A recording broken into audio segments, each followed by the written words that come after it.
Yeah, welcome to a nice round episode 340 of Open Your Toys Cast, the podcast dedicated to the four greatest action figure franchises of the 80s and all time. And those are badass. Uh, He-Man, G.I. Joe, Transformers, and Star Wars.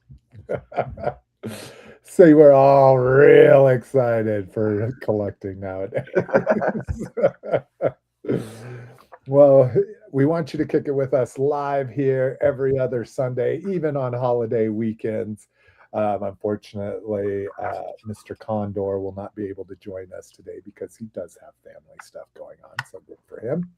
But if you can't make the live show, we want you to kick it with us on our Facebook group at facebook.com/group/open your toys. If you just want to know when we're recording or when we post a new show, facebook.com/open your toys cast. If you want to see anything we're talking about or links to the pre-orders or whatever, go to openyourtoys.com, top of the page. There's a link to the show notes. It has all these links, including how to subscribe through Apple and Amazon podcasts, get our RSS feed, email, voicemail, support the show. Where can people find you, Mr. Kickoff Ken? You find me obviously supporting my favorite team on the gridiron. And if I'm not supporting my team on the gridiron, I'm passing the pigskin with friends. But I'm just kidding. I don't have any friends. I'm going to die alone. But really, the only place you can find me these days is on eBay, Associate of Horror. I have just recently started listing my Star Wars vintage collection figures, so check it out. Those are they all carded or loose? They're carded. Nice. Some of them are warped. Some of them have nicks from being thumbtacked to the wall, like not holes, but nicks. And there's a huge paragraph like, listen, these are not mint. Some of them are warped. Some of them have dings. Like review, and then anyone who's bought one so far, I've already sold my Grievous. My Grievous sold instantly for $75. Boom! Within 3 hours of listing him.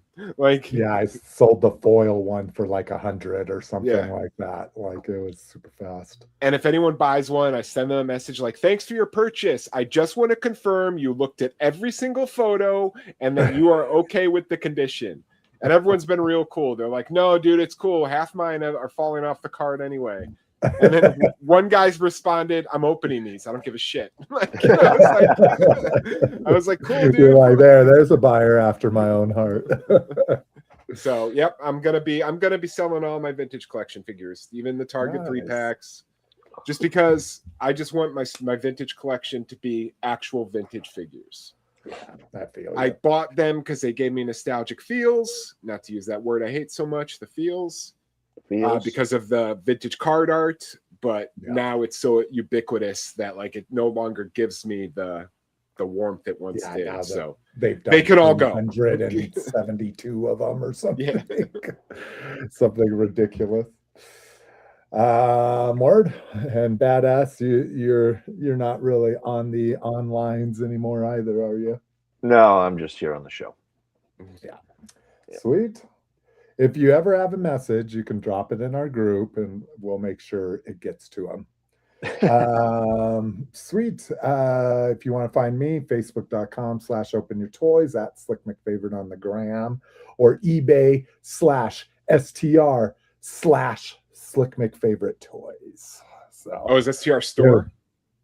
Yeah. That's their little abbreviation. Like YouTube is youtube.com/USR user / somebody's name, if you ever want to shortcut to somebody.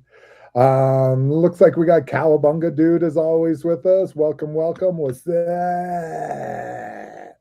Also Brian Faven in the house. And then we've got a new listener. He says, "Where's Condor? The show isn't the same without him." I agree. I wonder who that is. Oh, look at the username. Without a user picture. Go figure who that might be. This is Condor Jet. Well, I'm glad you could chime in at the beginning of the show if you are indeed Condor. You want me to log in on my iPad with just pointing at my mask condor?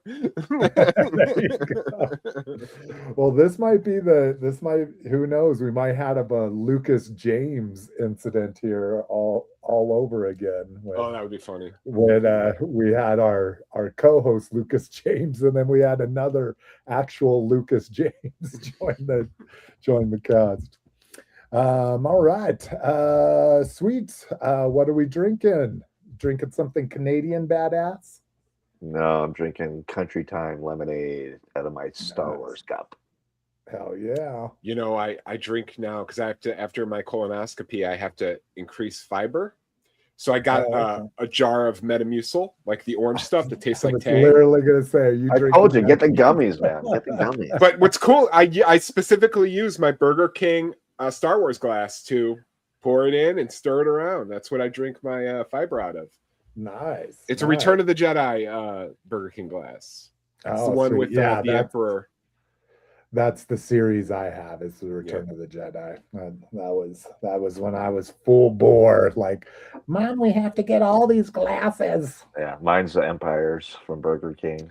Yeah, see, I've thought about trying to like go back and getting those, and then the Star Wars ones especially. And fuck, just like, yeah. I have one Star Wars one that was given to me by my buddy Tony Estrada.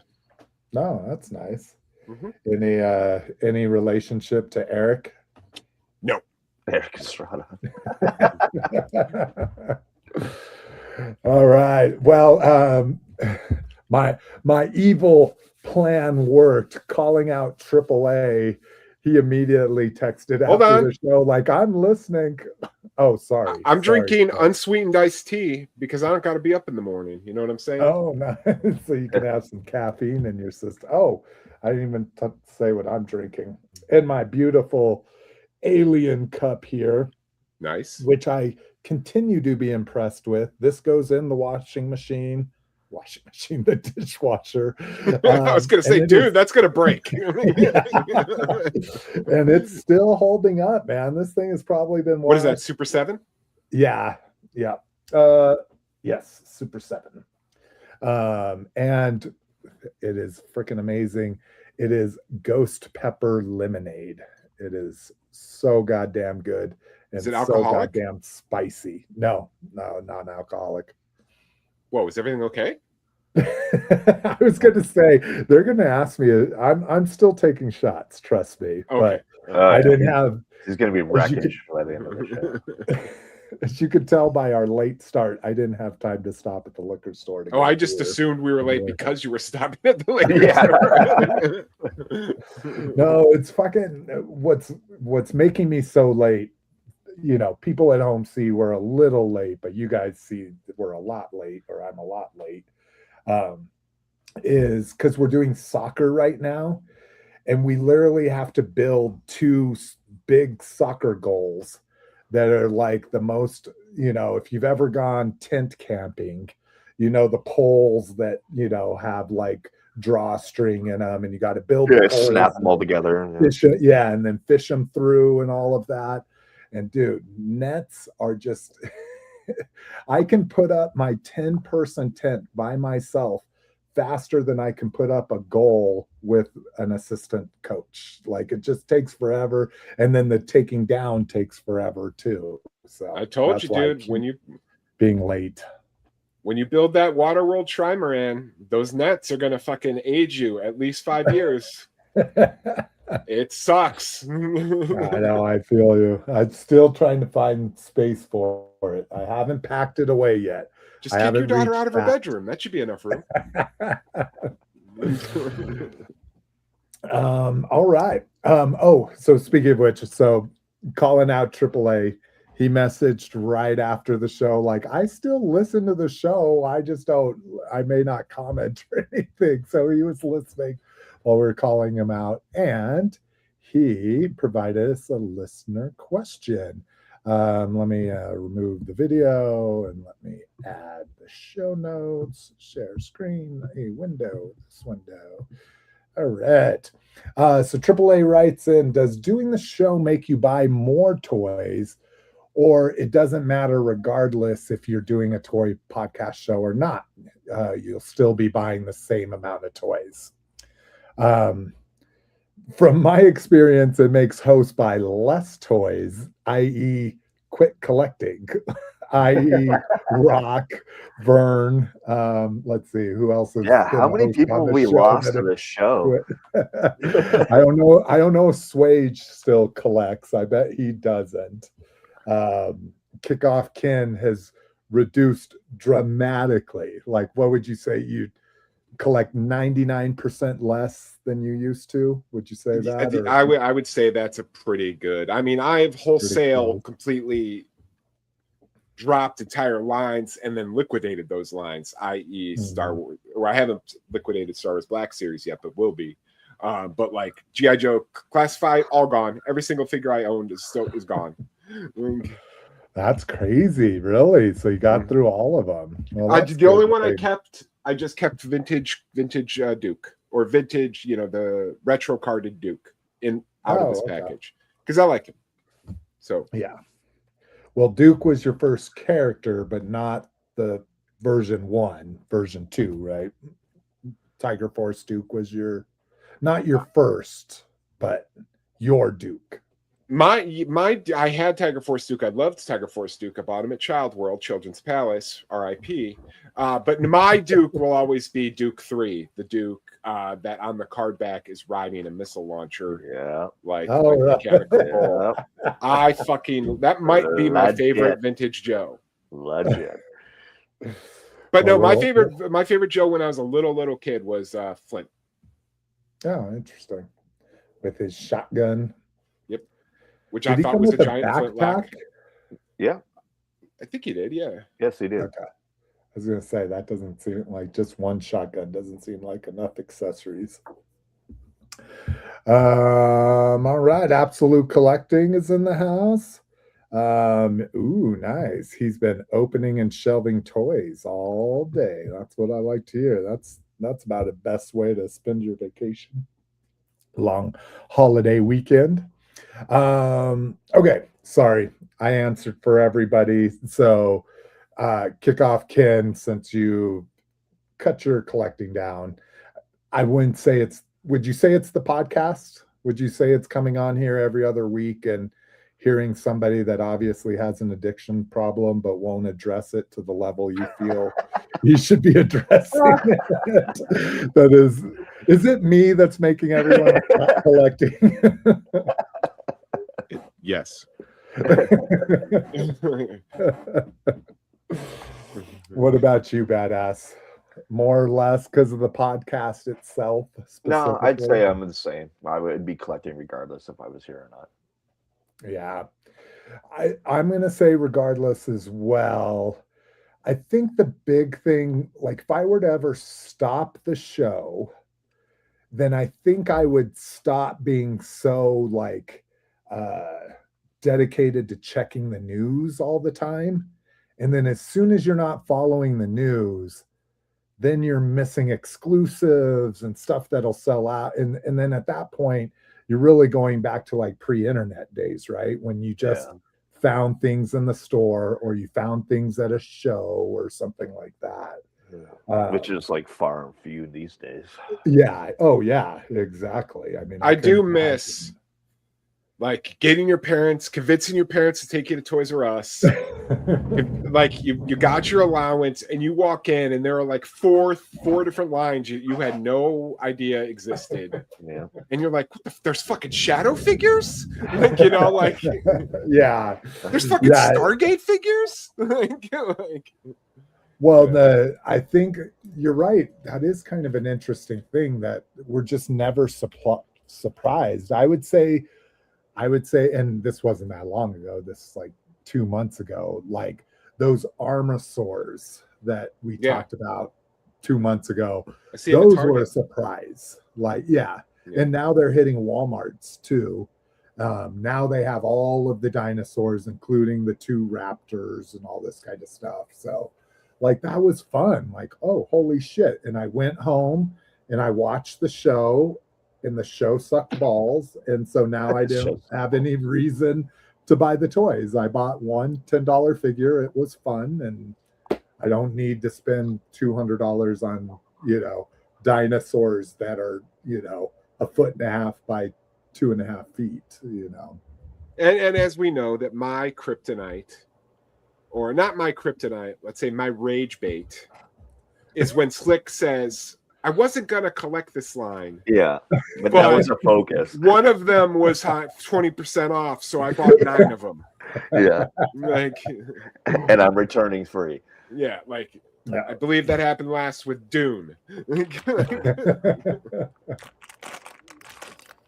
Yeah, so I would say doing the show does make me collect more, just because I keep apprised of what's happening more in the toy collecting community, And I still to this day, we're going to talk about a new Origins figure a little while, and a little later in the show. When I first saw that, I thought I read that it was one of those Club Grayskull figures, period, not just for the first day, that you had to be a member.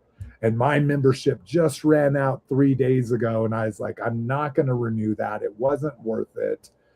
And then that figure came out, and I'm like, oh shit, maybe I have to renew, and I would have never even known about this figure because I haven't seen it promoted very many places. Maybe closer to the online drop it will be, but we'll get to that and talk about it. But thank you, AAA, for sending in the question. The listing, not to cut you off, but the listing says members only.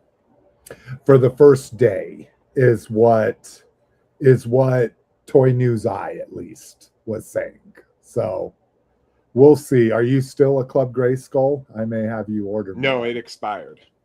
Oh, did it? Okay. So we'll see. And if not, I probably won't worry about it until there's some reason to, because none of these figures are selling out anymore. I don't think since they introduced Club Grayskull, including the hero figure that you had to be a member to get, nothing is sold out yet. So I'm like, the whole reason why I signed up was I saved $50 off of an order because you saved an extra 15% as a club member. So I was like, it's just paying for itself, So, yeah, because I've had Origins movie Beastman in my cart for I don't know, it's probably been a month now, or 3 weeks, or however long. And every couple days I go in and I'm going to buy it today. And then I get to my cart and I'm like, fucking, I just can't do it. So and that $8 shipping and yeah. Even the Origins movie one hasn't. Oh, that's interesting. And it's I'm very upset because we've seen a lot of Origins movie figures, and we have still not seen any hide or hair of Skeletor. And I'm like, does every character weird, right? get no Skeletor Origins yet? Yeah. I don't know if they're having problems producing him because he doesn't have a chest piece. He just has a striations, muscle. Well, he's got a V. He's got a V collar. Oh, interesting. I didn't think about that. That it's not the normal. It's not the whole style. It's not the full chest thing. So maybe that's why. All right. Well, thank you, AAA, for sending that in. And again, people, if you're just curious, you want to have us, you want to say, hey, what do you think of this toy? Granted, how little a lot of us buy or where our focus is at. Probably not going to be one toy we all have anymore, but send in a quick question. We love answering them. All right. Star Wars Fanstream coming. Con news. So this is May 26th at 11 a.m. So 2 days from now. Let's see. Likelihood lean heavily on new product reveals from The Mandalorian and Grogu in theaters now. Right before we came on the show, Cliff was admitting that he is no longer a Star Wars fan. He has decided he will not watch any more Star Wars movies in the theater. Everything can wait till streaming. Well, that's not true. I'm actually quite excited for the Gosling one. I was gonna say, are you at least excited for Starfighter? Yeah, I am, because it appears to be unrelated. Because here's my thing. This is a fucking galaxy, people. It's a long time ago in a galaxy far, far away. Why do we keep running into the same 7 people? And species and lack of women. Yeah. So Starfighter, not only because I'm a devout Nice Guys follower. I fucking think Nice Guys is one of the greatest movies made in the past like 20 years. You're not wrong. Wow. Every time I see Ryan Gosling on screen, just like when I watched Project Hail Mary, which I loved. But just watching Project Hail Mary, I'm like, there should be 5 Nice Guys movies. Why aren't there 5 Nice Guys movies? Dude, Driver was one of my favorite. Driver's good. Driver's more, to me, it's more style over substance. I just thought Nice Guys was so good and so perfectly set up to be like a series of these 2 idiots working together, doing like detective stories. But I just like Gosling. I think he's great. So him being in Star Wars, movie of his that I don't like, you know. Yeah. Was Gosling the Notebook? Yes, he's part of the extremely toxic relationship featured on screen in the film The Notebook. I've never seen The Notebook. Oh, let me tell you something. That is the most toxic relationship that has ever been put on screen, and the fact that women are like, oh, like I had an ex who wanted to watch The Notebook with me, and we watched The Notebook together. And at the end, I was like, you know, these 2 do not deserve to be together, right? This is a terrible thing. One of them is going to kill the other. But I mean, he's good. Like, the movie's fine. But I do not think those 2 characters should be together. Somebody's going to die. Okay. So it wasn't bringing you to tears or anything. You're like, this is the way it should be. It's just like, it's like the most toxic relationship you'll ever see on camera. Brink in the house. Welcome, Brink. He says, I went to see the Mando movie. I enjoyed myself, kind of like an Indiana Jones movie in space. Yeah, that's what Star Wars is. Harrison Ford's in it and everything. And that's been kind of the similar thing I've been hearing is everybody's enjoying it. No one's just like mind blown. Star Wars is back, you know, anything like that. But everybody's saying, I liked it. Anyone who saw Andor knows that Star Wars has been back. Yeah. Let's see. We could probably skip this since Condor's not on the cast. Just kidding. We'll do some Marvel. Marvel had a fan stream of their own. Some fun stuff here. I don't know what this garb is for. It's Future Foundation. Future Foundation. Oh, okay. Future Foundation. Is that still the Fantastic Four? It is. I don't think Human Torch is part of it. It was when Marvel was being super shitty and canceling all the books that other studios held the rights to. Fantastic Four, X-Men, like they were doing real shitty things to keep those characters out of the limelight so that they weren't letting Hasbro make toys of them. That's why there was this long gulf of like no X-Men toys or no X-Men Marvel Legends. Interesting. They canceled the Fantastic Four, but they brought them back as the Future Foundation. And and Spider-Man was part of the Future Foundation. Now, Spider-Man was never a victim of this, is because the film deal for Spider-Man with Sony Pictures gave Marvel like an obscene chunk of the licensing that the 20th Century Fox deal didn't. So that's why Spider-Man never really suffered from being ignored in comic book stores. It's really just this was a way of them still making Fantastic Four without having to call them the Fantastic Four. Wasn't Doom part of Future Foundation? He might have been.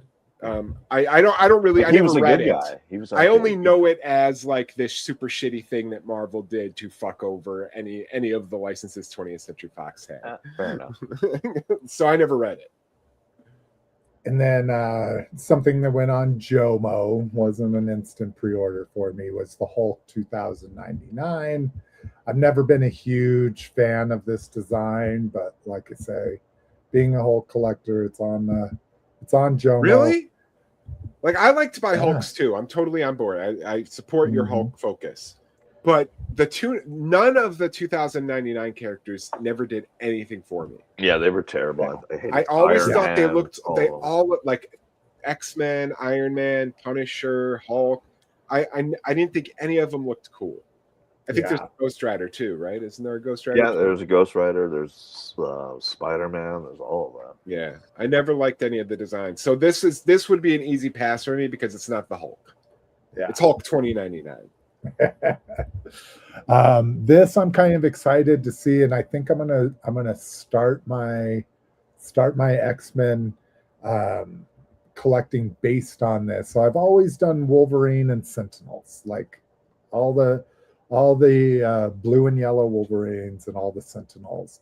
But this is going to be a cartoon accurate, in air quotes, Professor X and chair. And this is exactly what I want my X-Men collection to be. No more, no less. But now I know I need to go start hunting these down, and I don't know how pricey they are nowadays. But so unfortunately, this is going to be a San Diego Comic-Con exclusive. Fortunately, I think it's close enough to what we've gotten in the past that I can't imagine there's going to be a huge demand for it. I mean, it doesn't stray that far from the previous Professor X we've gotten. You could literally get the previous one for $51.99 right now on Amazon. No, I know, that's what I'm saying, but I'm like, well, that one's going to be an exclusive. So, oh, this is actually better because I do want Gambit. I don't need a morph. Just because he died in the first Yes, because morphs are all over my Walmart, but I don't need him. But I would like a beast as well. Speaking of those little heads floating around, so yeah, this will be. Oh yeah, see, that's the perfect headset right there. Yeah, I got those are the only Marvel Legends I'm not selling. Is the Jim Lee X-Men. Oh really? Oh, is that what they're called? So that's what I can Google is Jim Lee X-Men. Those are the Jim Lee X-Men yellows. character designs. Yes, like the Cyclops that doesn't have the full hood. He's got like the hair exposed. The white costume Storm, the Gambit, the Jim Lee X-Men. Those are the X-Men that I'm keeping. Okay. Anybody has those loose that are just kind of like, I'm over X-Men, let me know. Because that's the nice thing too, is I can get them loose. Now this I absolutely love from the, what is this? Is this the 78 Spider-Man? Is that right? I think it's Spider-Man and His Amazing Friends, isn't it? I think it is. No, it's the one before. It's when it was just the Amazing Spider-Man from the 70s, because Amazing Friends was in the 80s, but with Iceman and yeah. Firestar, right? Like, yeah, Firestar, because that's actually my Spider-Man. That's like what I remember. That was, that was one of my favorite. That and Super Friends were my superhero shows when I was a kid. But yeah, you can see the Spider-Man here. I love that they kept the accurate no webbing on the chest. Yep. It's just just red. And then I think we get an Electro here.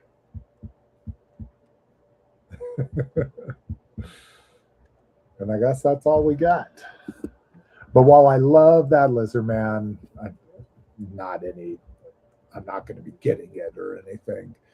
Is that going to be a 3-pack? Is that what that is?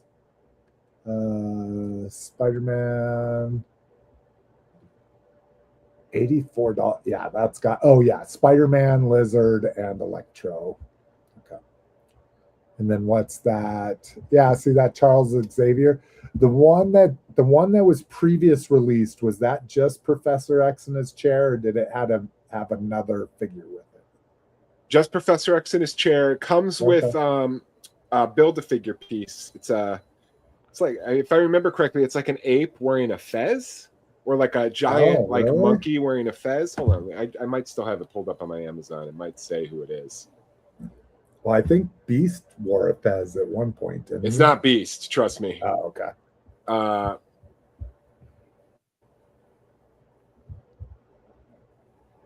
Yeah, I so don't know I if you can could get see that. this. Yeah, that's the head. Oh, coming with it. okay. Oh, interesting. Yeah, I Yeah. don't know what the hell that is. But it comes with a floaty effect, so it's the one I have. Like I said, and I'm keeping it because it's got my. It just doesn't have. It's got a Cerebro effect as well, but it's not the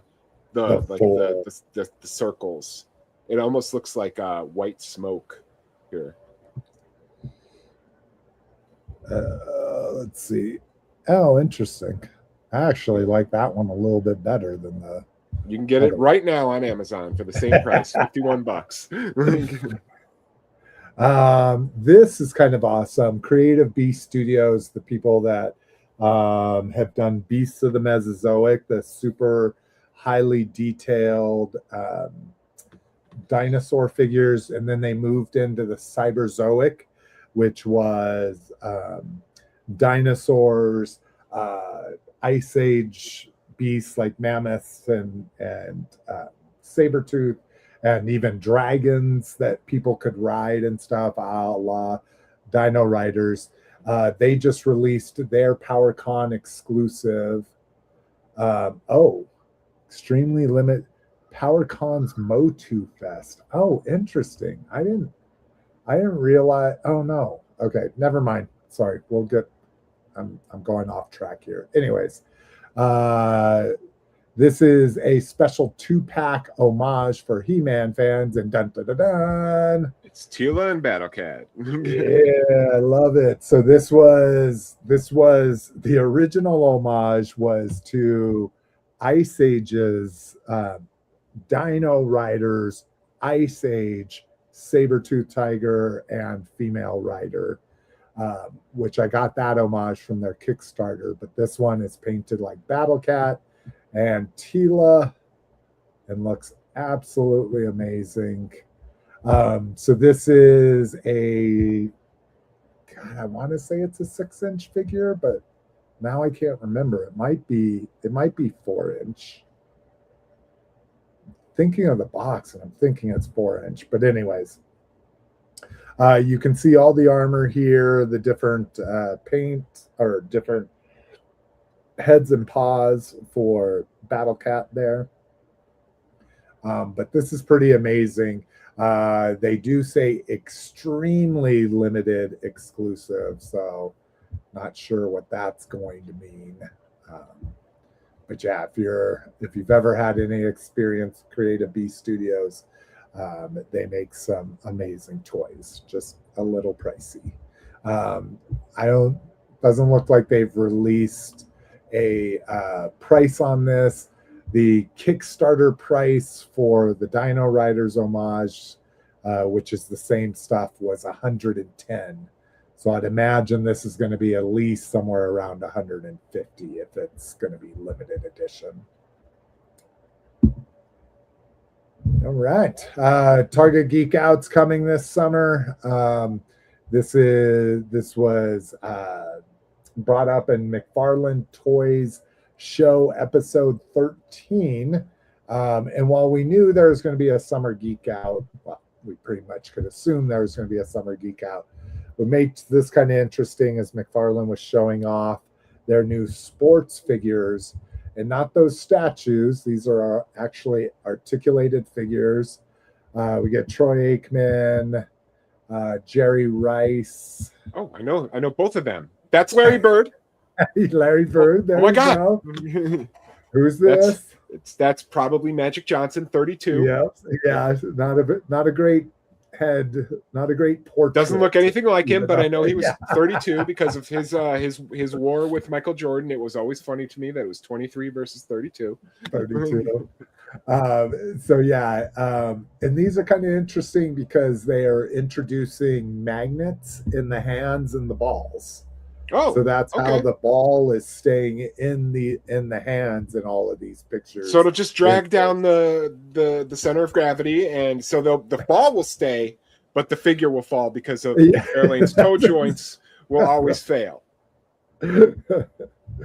And doesn't look like we have toe joints here, luckily. So. Yeah, it's a McFarlane toy. He'll put them in before they ship them out. He'll stop the presses to make sure those toe joints get put in. Ship them all. We're taking them out a whole new door. Oh, Cowabunga dude, thank you. He says that is the Shadow King head. And I think, isn't that what you said, Kickoff Ken? No, I said it was like a monkey with a fez. Oh. That's what I remembered, but when I pulled it up, obviously, I'm like, that doesn't look like a monkey at all. But I knew it was something with a red fez. Let's see, new MOTU convention. This is MOTU Universe. I was like, this MOTU Fest, isn't this the new one? Slick. It's clearly MOTUniverse. MOTUniverse. Okay. Like there's only one U. So it's not MOTU Universe, it's MOTUniverse. That sounds great. Fan Convention is the newest dedicated grassroots gathering celebrating all eras of the Masters of the Universe and She-Ra Princess of Power franchises. This immersive event will gather legendary creators, vendors, collectors, enthusiasts under one roof. The flagship convention coincides with a massive pre-launch celebration alongside Amazon MGM Studios for the highly anticipated live-action theatrical film. So this is so important. I heard about it last week, and it's right now. It's happening this weekend. Like, I'm like, who the fuck dropped the ball on promoting this? Like, this is literally, we are the target audience for this, and I heard about it 5 days before it happened, or whatever, the 13th. 11 days before it happened. I think a lot of the toy tubers, like I know I think Mega J Retro, who I don't watch, but sometimes he appears on Mad Hatter's channel. I think Mad Hatter has been mentioning it, and I like him and Mad Hatter and Nostalgia Unboxed host a toy show every Friday morning, which is like just two grumpy dudes complaining. That's why I kind of like it. So I usually put it on while I'm at work, like reviewing files, because I could just listen. I think they've been pimping it for us. So I think people have been known, but I know you don't do a lot of the toy tubers. So yeah. So I think I've been ignoring it because I just don't care about conventions. But I think there have been people promoting it. And I know Brink also watches those channels like I do. So Brink might be able to confirm or deny. But I think this has been pretty heavily promoted by those channels. Okay. So I think it's Mega J Retro is the top guy. I'm just a crotchety old man, not on the socials or YouTube anymore. So, but we got Alan Oppenheimer, Melendi, Britt. Yeah, Melendi. Yeah, that's weird. Voice of She-Ra, Catra, lots of other. Every female that occurred. Yeah. That looks like a Batgirl. That looks like maybe a 70s Batgirl. Yeah, and then this is from Transformers, I'm pretty sure. I think this is the episode where they're singing. Everybody's melodic. So she comes from a race of singers. So this is the big thing, is they're going to have the Bone Throne, similar to what we're going to see in the movie, that you can sit and take pictures on. And then... Guys, I cannot articulate to you how fucking excited I am for this movie. Maybe I need to be following He-Mania.com. Maybe that's my problem. Cowabunga dude said they funded the MOTUniverse. Hey, dude. I know. You're absolutely right. I just don't like the Tooniverse. But convention on Kickstarter. Oh, that's kind of crazy. Okay. See? And that's, I will say, I never look at like what Kickstarter says, oh, you probably would like this. I never look at that shit. So I'm like, I figure if I'm going to like something, it will be on toy news sites at some point. You know what I love about Kickstarter, though? Just fun fact, is it lists every Kickstarter you've ever supported. So when I was listing my Modern Spawn Kickstarter, I was able to go back and find out exactly what I paid for him for my eBay spreadsheet. Yeah, me too. I did the same thing. I was like, okay, what I pay for this? What's the market? You know, what can I take when inevitably I get the will you do this? You know. Oh, that's good, Brink. Brian Fabian says, speaking of conventions, I'm sorry, not Brink, Brian Fabian. I saw Brian. This Transformers convention the other day, and I think this is an unfortunate name. TF UK Con. I know what you're talking about. I see Tafuk Con. Oh my god! It should at least be UK TF Con. Yeah, exactly. Well, somebody already has that. I bet. Yes, I can confirm what Cliff said, and yes, I've seen it promoted in a specific circle, but it came across my scrolls through my geekdom focused algorithm. So yes, I think it could have been promoted a bit more. So, well, we should start seeing news out of that, hopefully, unless there wasn't any news. I guess it could have just been a show with people doing panels, I guess. Last up, I will take my horrible Western shot at this. Shizuoka Hobby Show, Suzuka Hobby Show in Japan. First, we get our first color look at Overgear Optimus Prime, which I'm so sad he's not. Oh, I guess he does have some red in there with the blue, but can I just say, this Optimus Prime looks like fucking badass. Like, you know me, I don't like Transformers at all. Well, I don't sound like, again, I want to specify, I don't dislike Transformers. I just don't care. But yeah, this Optimus Prime looks fucking cool. Maybe it's because it's like the desert fatigues. I'm reminded of, like, you know, like, but yeah, that kind of color scheme on it. So, and it's exactly what makes me not feel like I need to have it. I do think it looks cool, though. I do like these Overgear designs that they're doing. At least they're finally doing new designs, if not new characters. Here we get to see show shots of it. But yeah, just nothing I need in my collection, thankfully.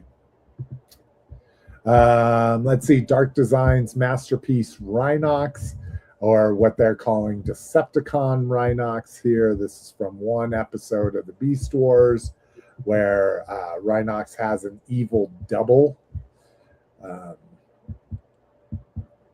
So it doesn't look too terribly different. It's got like an extra mask with it.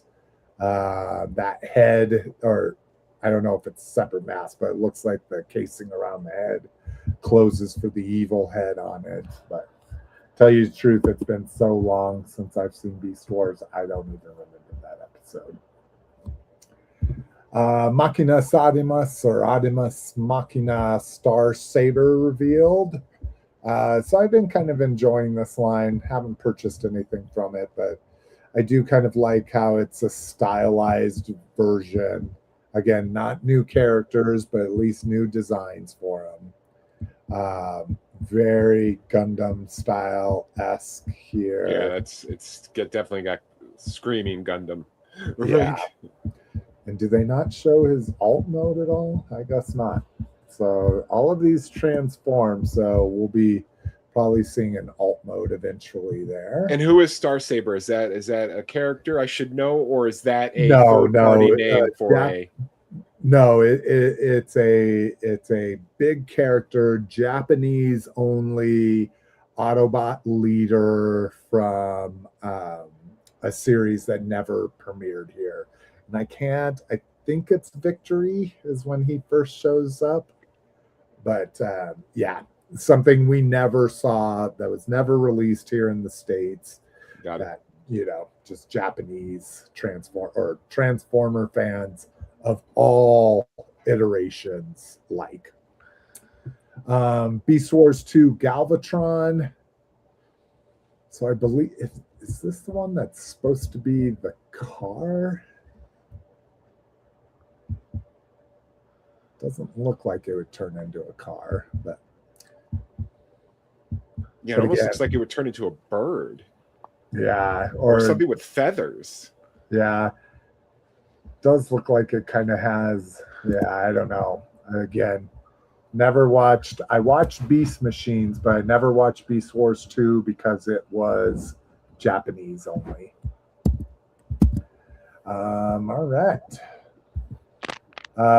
And then Gigastorm, which is very cool. So this is just a remold of Trypticon. Big Gigastorm always had this amazing, like, flaming horn coming out of the front of his nose. Besides that, just some color differences more than anything. I don't see any other molding differences. Not sure. So this is the little vehicle that goes on the chest of Trypticon. Not sure what they're showing off. Oh, a little driver, and it looks like it's Megatron. That's kind of interesting. Again, don't know the history of this, unfortunately. Let's see. But he looks super cool. And let's see what else from this show. Last up, here's something that I am excited about. Masterpiece Eject / Rewind and Ramhorn here, as well as the Masterpiece Blaster finally coming to the line. I'm going to be real curious how this plays with. It should play well with the Soundwave, because they never did a different version of the Soundwave for the Masterpiece line. Looks super clean, like he should. The Ramhorn, the spacing in the back, down the back, isn't the most flattering, but excited to finally be getting it, getting official releases of those. All right. Let's see. Toy news. Oh, perfect. Sorry, more Transformers news. Didn't look at the thing there. But this is a CultureFly crossover, which I should have Googled more what CultureFly does. I don't even know, but these are verses.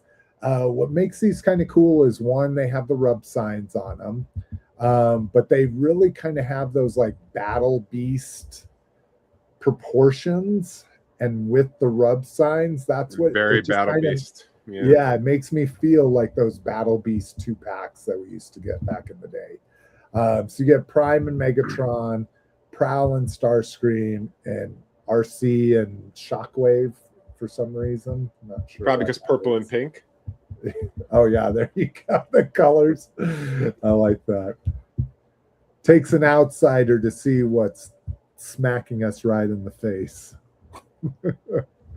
But yeah, I don't even know when these will be available. This was just at a licensing expo, but I definitely want the Prime and Megatron if they're reasonable.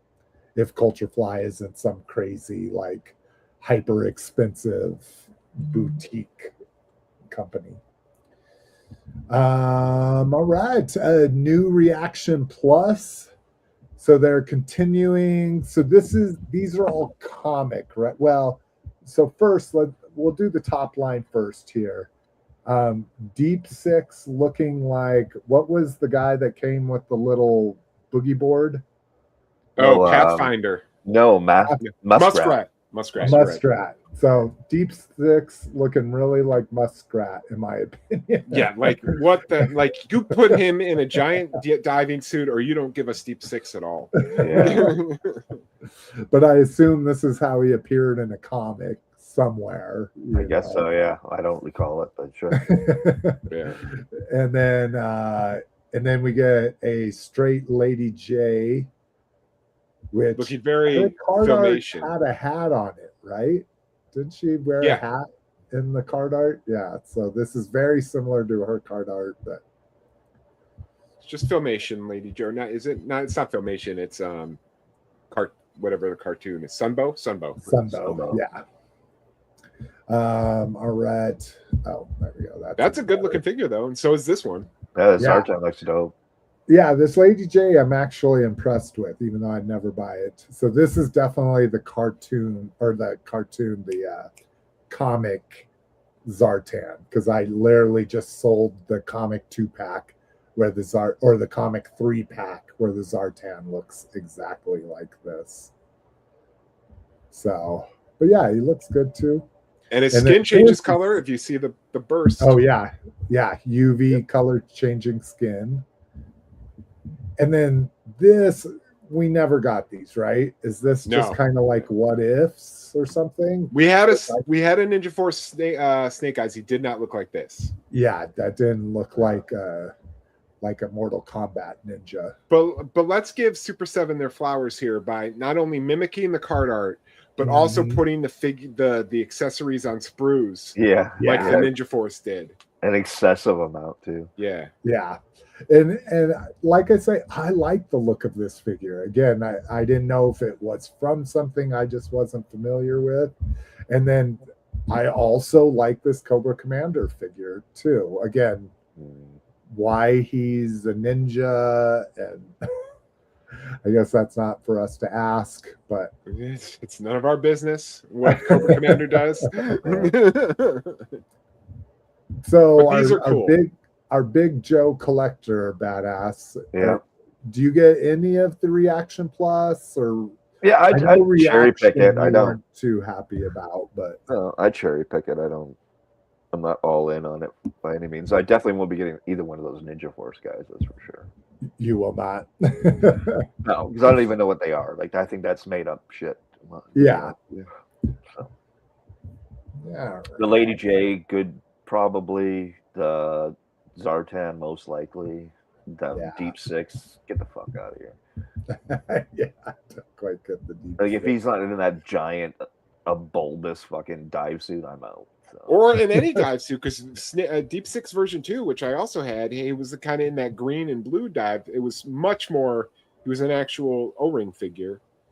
He had like the orange helmet that would snap into place. Yeah, right. Yeah. And he had like the floating buoy and stuff. Yeah. Brian Faven says, I am also a huge G.I. Joe collector, and he digs the Zartan and Cobra Commander. So looks like some of these will sell. I still need to get a freaking Pythona. I've been watching her slowly go up on Amazon as different sellers run out of her, and the next person charges a little bit more and that kind of shit. But I saw the red, white, and blue guys at my Walmart the other day. Yeah. You posted that in the group. I haven't seen very many people post. I saw one person on Reddit post about them, but yeah, those are just god awful. Sketch series Skeletor revealed. And I guess I don't know enough about the sketch series, and they don't do a great job of including the actual sketches and the sketch art. Maybe the side is. I mean, he looks cool.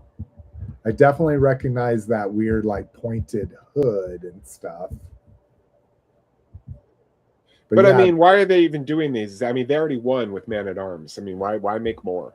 Yeah, the Man at Arms we showed last. The Man at Arms bullet. Yeah. All right. Let's see. Next one. So much Hot Toys. Oh my God. Could you imagine being a Star Wars Hot Toys completist and they drop 7 pre-orders in 1 week? Let's see here. 300, 500, 800, call it 1,200, 1,500, 1,800, $2,100 in pre-orders in 1 week. That is a little insane. Oh, I guess this one is a life-size figure. So if you collect 1/16, you don't need him. So there we go. We know an Enzelian at life size is 10 inches tall. Which that's one of the things that got spoiled by toys, but I'm actually excited to see what an Enzelian ship looks like in the Mandalorian and Grogu. But some cool shit here. The fucking Rada the Hutt. Oh, is this just all a bunch of, yeah. I mean, this Rada the Hutt looks amazing. I don't know. I think all live action Hutts that aren't Jabba in the 1983 Return of the Jedi, they've all been CGI and they've all looked super janky to me. Like, yeah, they haven't looked the best. I agree. I'm excited that hopefully they pull it off, and hopefully it's kind of like what are some? I mean, I guess when we got our first like really good lightsaber fight, not any of the original trilogy ones, but we actually got, well choreographed, Darth Maul, Qui-Gon Jinn, and fucking Obi-Wan. Like, you got to see what Jedis and Sith should be doing. That's what I'm hoping here, is that they pull it off well and we see why Hutts are badasses, Yeah, because he's like the super jacked one. Yeah. And is Rada, is that Stinky? Yes. From the Clone Wars? Yes. Yeah, he's the little one from Clone Wars. He's the one that they rescued in Clone Wars. Yep. Yeah. That's awesome. Again, like you say, though, so the whole world just revolves around people we've seen before and met before, Yep. I could kind of see that. They need a Hutt. Jabba's son. It's Jabba's son. Yeah. There aren't millions upon possibly billions of other Hutts. Yeah. We need Jabba's son. Okay. We get a staff, which I'm excited to see in the new movie. Yeah, never seen one of those before. Thank God they're putting it in Mandalorian and Grogu. I like the staff. I like the staff too. I'm just saying, because the staff has an important place, because it was the first sneak preview figure I got for episode 1. So I got that battle droid on the staff, and him and the Mace Windu. Yeah. Like, so, but again, like, that was an episode 1 vehicle. Let's maybe make something else. I don't know. And then we get Amidala, and probably her most iconic look, simply because it's just what they used for marketing for the trailer. Yeah, she was in the trailer in this outfit. Yeah. Separate rolling eyeballs, so you can, if you're like me and you have I have a little bit of a fetish for girls that just have just one eye off center. So, you mean a lazy eye? No, it's not that. It is exactly. like a mild eye cross, I guess you could say. All right. Rickalizer says, I'll like the Hutt stuff in this movie. Good. Oh, an absolute collector. By the way, dinner tonight is salmon, rice, and avocado. Ooh, fancy. I think we're doing chicken drumsticks and roasted cauliflower and broccoli. That's, I think, what we're doing. How about you? Kick off, Ken? I haven't eaten yet. I think I'm going to order Domino's towards well, I can't do it towards the end of this podcast because Lord knows how fucking long we're going to be on it. But once the podcast ends, I will probably order Domino's. All right. So what's your pizza order? What's your go-to pizza order? Well, I usually get a pan pepperoni bacon or a New York style pepperoni bacon. Ooh, wow. And that's like the two ends of the spectrum, right? Like flat and floppy. And well, no, they have a thin crust too. No, I know, but you're saying either pan or New York. So yeah, you're kind of going one side. And then I get a marble cookie brownie. Oh, nice. Because I really just order the pizza so I don't look insane ordering the marble cookie brownie. Real quick tangent. Had a free coupon for a free pan pizza, personal pan pizza from Pizza Hut. You had to order $2 or more to get it, though. and nothing is very reasonable. Like all their desserts and sides start at like $7 a piece. So I just ordered $2 worth of sauces. So I got a garlic sauce, a marinara sauce, and then they have Cinnabon cream cheese icing that you can order as well. When I pick up my personal pan pizza, the manager's like, I just have to ask, what's the Cinnabon icing for? And I'm like, I'm just trying to get to a $2 limit as cheap as I possibly can. So the icing will be held off for some dessert like a week down the road. And that's exactly what it was. We made a lemon cake the other night and used the icing for that cake. That's just weird that you would just do that instead of buying like an extra marinara, because it doesn't hurt to have a marinara cup floating around. Well, it's already because we have a sauces box in the fridge, and we were already at our marinara quota. So I order these because I get this delicious French bread pizza from Red Baron that doesn't have sauce on it. It's like a 5-cheese garlic bread. So I get this, and then I just, when it comes out of the oven, I slice it into little sticks and dip it into this. Nice. Yep, that's what I do. So that's why I have it. Hell yeah. All right. So yeah, lots of stuff that none of us will buy, but is very cool to look at. I'm surprised. I thought this was actually going to be all because they've released all the He-Man Hot Toys too. Oh, did they?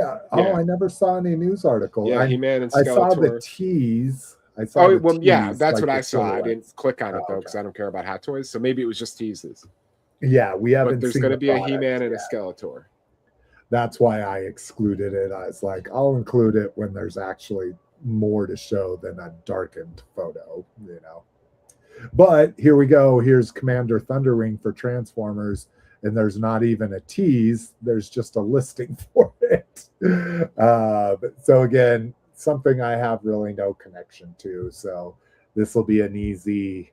I think Commanders are $110 now, up from originally $80, then to $90, and I think they're at $110 now.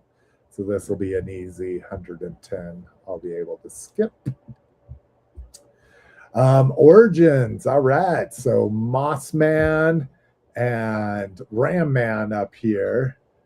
So I talked about it briefly in the chat, but it's really weird to see Ram Man all short and stout when he was gangly in Chronicles. Well, he was gangly. Remember, he was gangly because he has those extensions that add springs to his legs. Is that what it was? Yeah. Okay, maybe that's what I was. But he's not short. He appeared to be normally the same height as Fisto, and then you could put the spring extensions in his legs to make him longer. So maybe he does. Yeah, so maybe he does shrink. He's a normal sized guy, shrinks down to do his ramming. Yeah, and then expands. Yeah, because in the cartoon, weren't his legs springs? Right? Yeah, they were springy when he walked. Yeah, and they would when he would do the ramming, his legs would completely like spread out the springs. But Mossman looks cool here. I like him. Yeah, I saw a leaked figure of him. Like he's in a scene where they appear to be like planning a battle on a map. Kind of like the Star Wars map sequence, like with you know, when they're around a big table. I was really impressed at how werewolfy he looks. I really like how they designed him for the movie. Yeah, that's pretty much what he looked like. And it looks like we're getting some flocking here. Yeah, upper chest and shoulder, maybe. Yeah, that's what it's looking like to me. Maybe something on his beard here, but I don't know. All right, and then Skele-Knight as well. This is kind of cool that we're going to get 4 different, I don't know if you want to call them heads or if they're just masks or what, but 4 different faces. Let's say faces. Yeah. However they execute it, you're going to be able to make 4 different Skele-Knights. But that also looks to make him a deluxe, of course. So here you go, Army build. Army build the deluxe. Yeah, exactly. But I'm excited for that because I almost caved on the core because I really like how the core looks. And I'm like, no, hold strong. We're going to go down the Origins line. We're not doing every time I'm at the store, I look at the cores, dude, and they're awesome. And they're so cheap. They are good, but I'm just like, fuck, they're just going to be figures that, like, if I'd gotten that Skele-Knight, now of course I'll get the Origins again if I like them. I guess I need to caveat all this shit is whether I like them in the movie or not. But yeah, a core one would be superfluous to me now that we're getting an Origins, and so I'm almost sure anything we get in core, we're going to get in Origins, and we're going to get in Chronicles eventually. And then this was something that finally, okay, good. Yeah, kickoff kit. I thought you were just kind of joking. No, I don't know why we haven't seen a Skeletor Origins. I'm like, well, he actually was leaked. I'm like you, Slick. I don't read the show notes. Finally, see. Okay, cool. Finally. Yeah, so it looks like we will get them, and here's your V that you're talking about that I hadn't even noticed. So that's well, I have the Chronicles Skeletors. Oh, that's right. I forgot about that. You got the so when's he supposed to be released? I doubt this has any information, but it's Toy Habits. They don't give you information. Yeah, they just make you click on their goddamn article. Yeah, they just fucking post a bunch of pictures and say this is what it might look like, and this is what it looked like in this. Remember, Slick made us read an entire article about a playset listing that had just a picture of like a Mattel box, right? And he was like, "Do you think this is the box?" Let's see. Yeah, it doesn't look like there's anything in here. It doesn't even say where this. We don't know anything about any of the. We know He-Man and Spikor were Target. We know Trapjaw is Walmart, and we know Beastman is Matty Creations. That's all we know. No. Like we've seen. I didn't realize that Beastman was. I was curious why you were talking about he's Creations exclusive. Oh, interesting. I did. Oh, so I did know that. So we've seen the Mossman Ram-Man 2-pack. We've seen those pictures a couple. I think last episode we saw a Triclops and a Man-at-Arms. Tila is shown on the Dragonfly box or the whatever the waspy thing. Fright Fighter. Yeah, Fright Fighter. We've seen Tila on the Fright Fighter box. We've seen now Skeletor, we've seen a Skele-Knight, and we still have no idea where any of these are going to be exclusive to whom. You know, I'm assuming maybe Skele-Knight's probably going to be Walmart because the Trapjaw was also like in the box instead of being on the card. Oh, it's being a deluxe there. And because the Walmart exclusives are always famously the hardest to find, that's of course who they're going to give the Army Builder to. Yeah, exactly. Most sought after ones. So this Targets are lousy with He-Mans and Spikors. I can walk into Target right now and get you a He-Man and Spikor. Me too. Yeah, like those I bought like sight unseen on Target as soon as they went up, and now like all my Targets have 10 on 3 different pegs of each one. So it looks like this was a video posted by Jones Fest 1 on Reddit from a movie premiere press tour.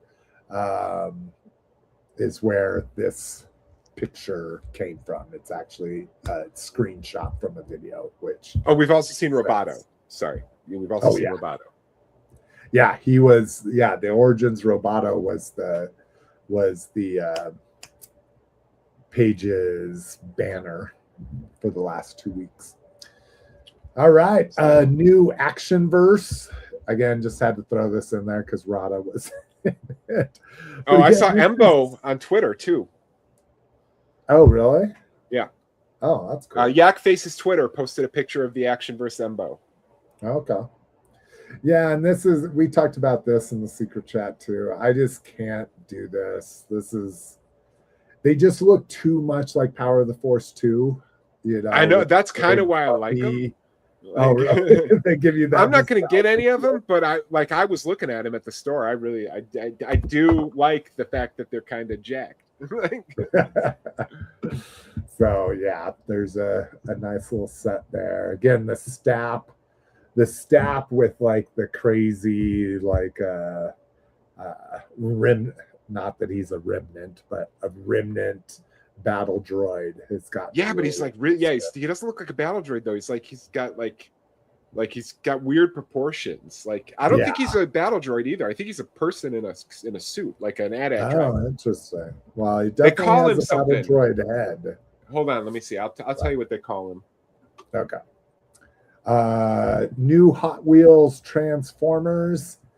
Again, not straying too far from their from that kind of standard car design. Bone Shaker is still my favorite, but we get GT Scorcher, El Segundo Coupe, and Twin Mill, which we've already got the Twin Mill, but this is the red version of Twin. Yeah, the first version was blue, very much like this El Segundo Coupe.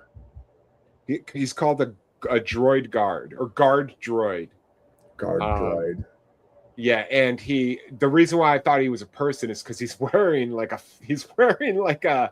almost like a King Grayskull cape, which is like furry on the shoulders and then draped on the back. It felt very what was it? Solo. They had that biker gang in Solo. Yeah. It felt very Emphys Nest, or something like that. The biker gang will never see or hear from again because Solo failed.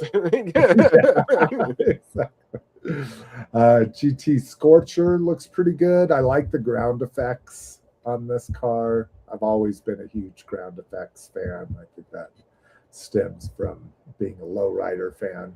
Ground effects making you low to the ground, at least look low to the ground. But yeah, the Bone Shaker, I bought one to open, and I just was not thrilled with it, and especially now that these are $35. Again, I was lucky enough to get both of my Bone Shakers on sale, so I didn't pay over $20 for either one, but still. Oh, anyway. These are transformable? I thought the Hot Wheels were just Hot Wheels cars. No, these ones are actually okay. They all transform. That's the crossover. These are just, well, at least Twin Mill. I don't know about the El Segundo Coupe or Scorcher, but Twin Mill and Bone Shaker are some of like the most legendary vintage designs for Hot Wheels they ever did. They've released them in every color and every version, you know. Let's see. Brink says, I love these Hot Wheels Transformers crossovers. Yes, wait for a sale. Let's see. New Mighty Masters. So I've been a fan of this line for $5. I mean, it's one of those. I've never seen them. Oh, you've never seen one in store? But you don't go to Walmart too much, right? I did all three of my local Walmarts while on PTO because I'm looking for Trapjaw. Oh, okay. And one of my Walmarts, Naperville 75th Street, has Masters figures. The Oswego and the Aurora Walmarts have no Masters of any kind. Oh, like no pegs for them or anything. Nothing. Not a single Master. So I don't need to go to those anymore. I will continue to hunt at my 75th Street. Yeah, mine doesn't have much. I did find a Trapjaw for me. Spoiler. And when I found that they must have just stocked. They had 4 He-Mans, 2 Skeletors, 2 Man-at-Arms, 2 Triclopses, and then two Trapjaws. Did you get me a Trapjaw? I made a plea on the cast to get me a Trapjaw. If you saw it, I did not remember that. I am so sorry. I'm so sorry. I apologize. I even offered my local friend the Trapjaw. He's like, no, we already found 2. So if we're finding them, they're probably going to eventually be easy to find. But I will remember that next time you make a plate. I know. I am so sorry. I did not remember that whatsoever. So this new wave, Condor would have remembered. I know he would have. So would Roger. Yeah. If we ever had Masters at Walmart in Canada, but yeah, I'd be on it. So the next wave of Mighty Masters are going to be Battle Armor, He-Man, Battle Armor, Skeletor, and Trapjaw. The problem, of course, with these is they only come with one accessory, so it's really not fun when Trapjaw only comes with one accessory. And of course, it's his hook, to me, which is the most boring accessory he could have come with. I would have rather the claw than the hook, but he should have came with the machine gun. But anyways, so yeah, and you're right. I haven't seen these very frequently either. I've only seen them twice. But so is this a Walmart thing or is this a Target thing? I have only seen them at Walmart's, but I don't think they're a Walmart exclusive. They might just be like that's the first place they're going to. Like I can't imagine. And they're not on Amazon or anything? Not that I've seen, but that's a good point. Let's see if like Big Bad Toy Store has them. I don't think BBTS has it. I check all the time. I have yet to see. Do you? I've yet to see that. Have you? Mighty Masters. Oh yeah. So maybe they are just a Walmart thing. Huh. It's just so weird. I just wish they'd fucking put stickers on there that says only Walmart so we would know, you know? Yeah, right. Yeah. But G.I. Joe Tomb Raider crossover. Just a teaser here on I assume this is oh no, it's in the logo. I thought it might be a dog tag, but I mean, what can you imagine this is going to be? Like Baroness as Lara Croft? Like, I don't know what the fuck. Scarlet is Lara Croft? I don't know what they would be doing here. Maybe it's just a G.I. Joe Lara Croft. Yeah, because if you can see behind that thing, you could see it's a digitized camera, it's a digitized explosion, and what appears to be Lara Croft, the high boots. Oh yeah, with her boots and her shorts and her guns. Yeah, I guess so. Maybe they just made a figure of her and made her G.I. Joe. Yeah, it says join us first official look at Lara Tomb Raider Croft G.I. Joe this Yo Joe June. All right. Let's see. New WWE MOTU. And these are pretty awful. But we'll talk about them really quick here. So you get Pixel Dan as Prince Adam. So this no shit, right? And it's not actual Pixel Dan, but you could easily, if I was him, I would easily be like, this is me. But it's the guy that normally has the big, like, crazy makeup to make him look like a monster guy. I assume the ghost chick and the lantern or something to do with the WWE character himself. But you get an axe and a mace. Then you get Cody Rhodes as Battle Armor He-Man, essentially. I know. They just look bad. Let's see here. And then you get, who's this guy? Shawn Michaels, I think. Shawn Michaels, thank you. As Bo. Jesus, talk about the worst character you could be. What a fucking terrible. Yeah. I mean, they've got it. I'm sure he's got to sign off on this stuff, right? And he's like, really? Yeah, Vince signs off on that. I guess that's true. It's not, and he doesn't. And he care. probably wouldn't even know who Bo was. Yeah, he's like, yeah, sure, whatever. I'm going to poop on some chicks. I'm fine. You get Hollywood Hulk Hogan here as Hordak, I guess. Yeah, I don't know. Yeah. These have just gotten worse and worse with time, in my opinion. But hey, maybe they're, maybe it's combining two things that people absolutely love, and they're loving it just as much as I love Joe and Transformers crossovers. So, have you seen the Street Fighter WWE crossover? Yes, because they keep fucking fooling me. Like, I'm like, oh shit, what's this new Blanca? I'm like, oh, it's WWE. Yeah. And it's the Ultimate Warrior. Yeah. Oh, it was sad. I watched the Hulk Hogan documentary on Netflix.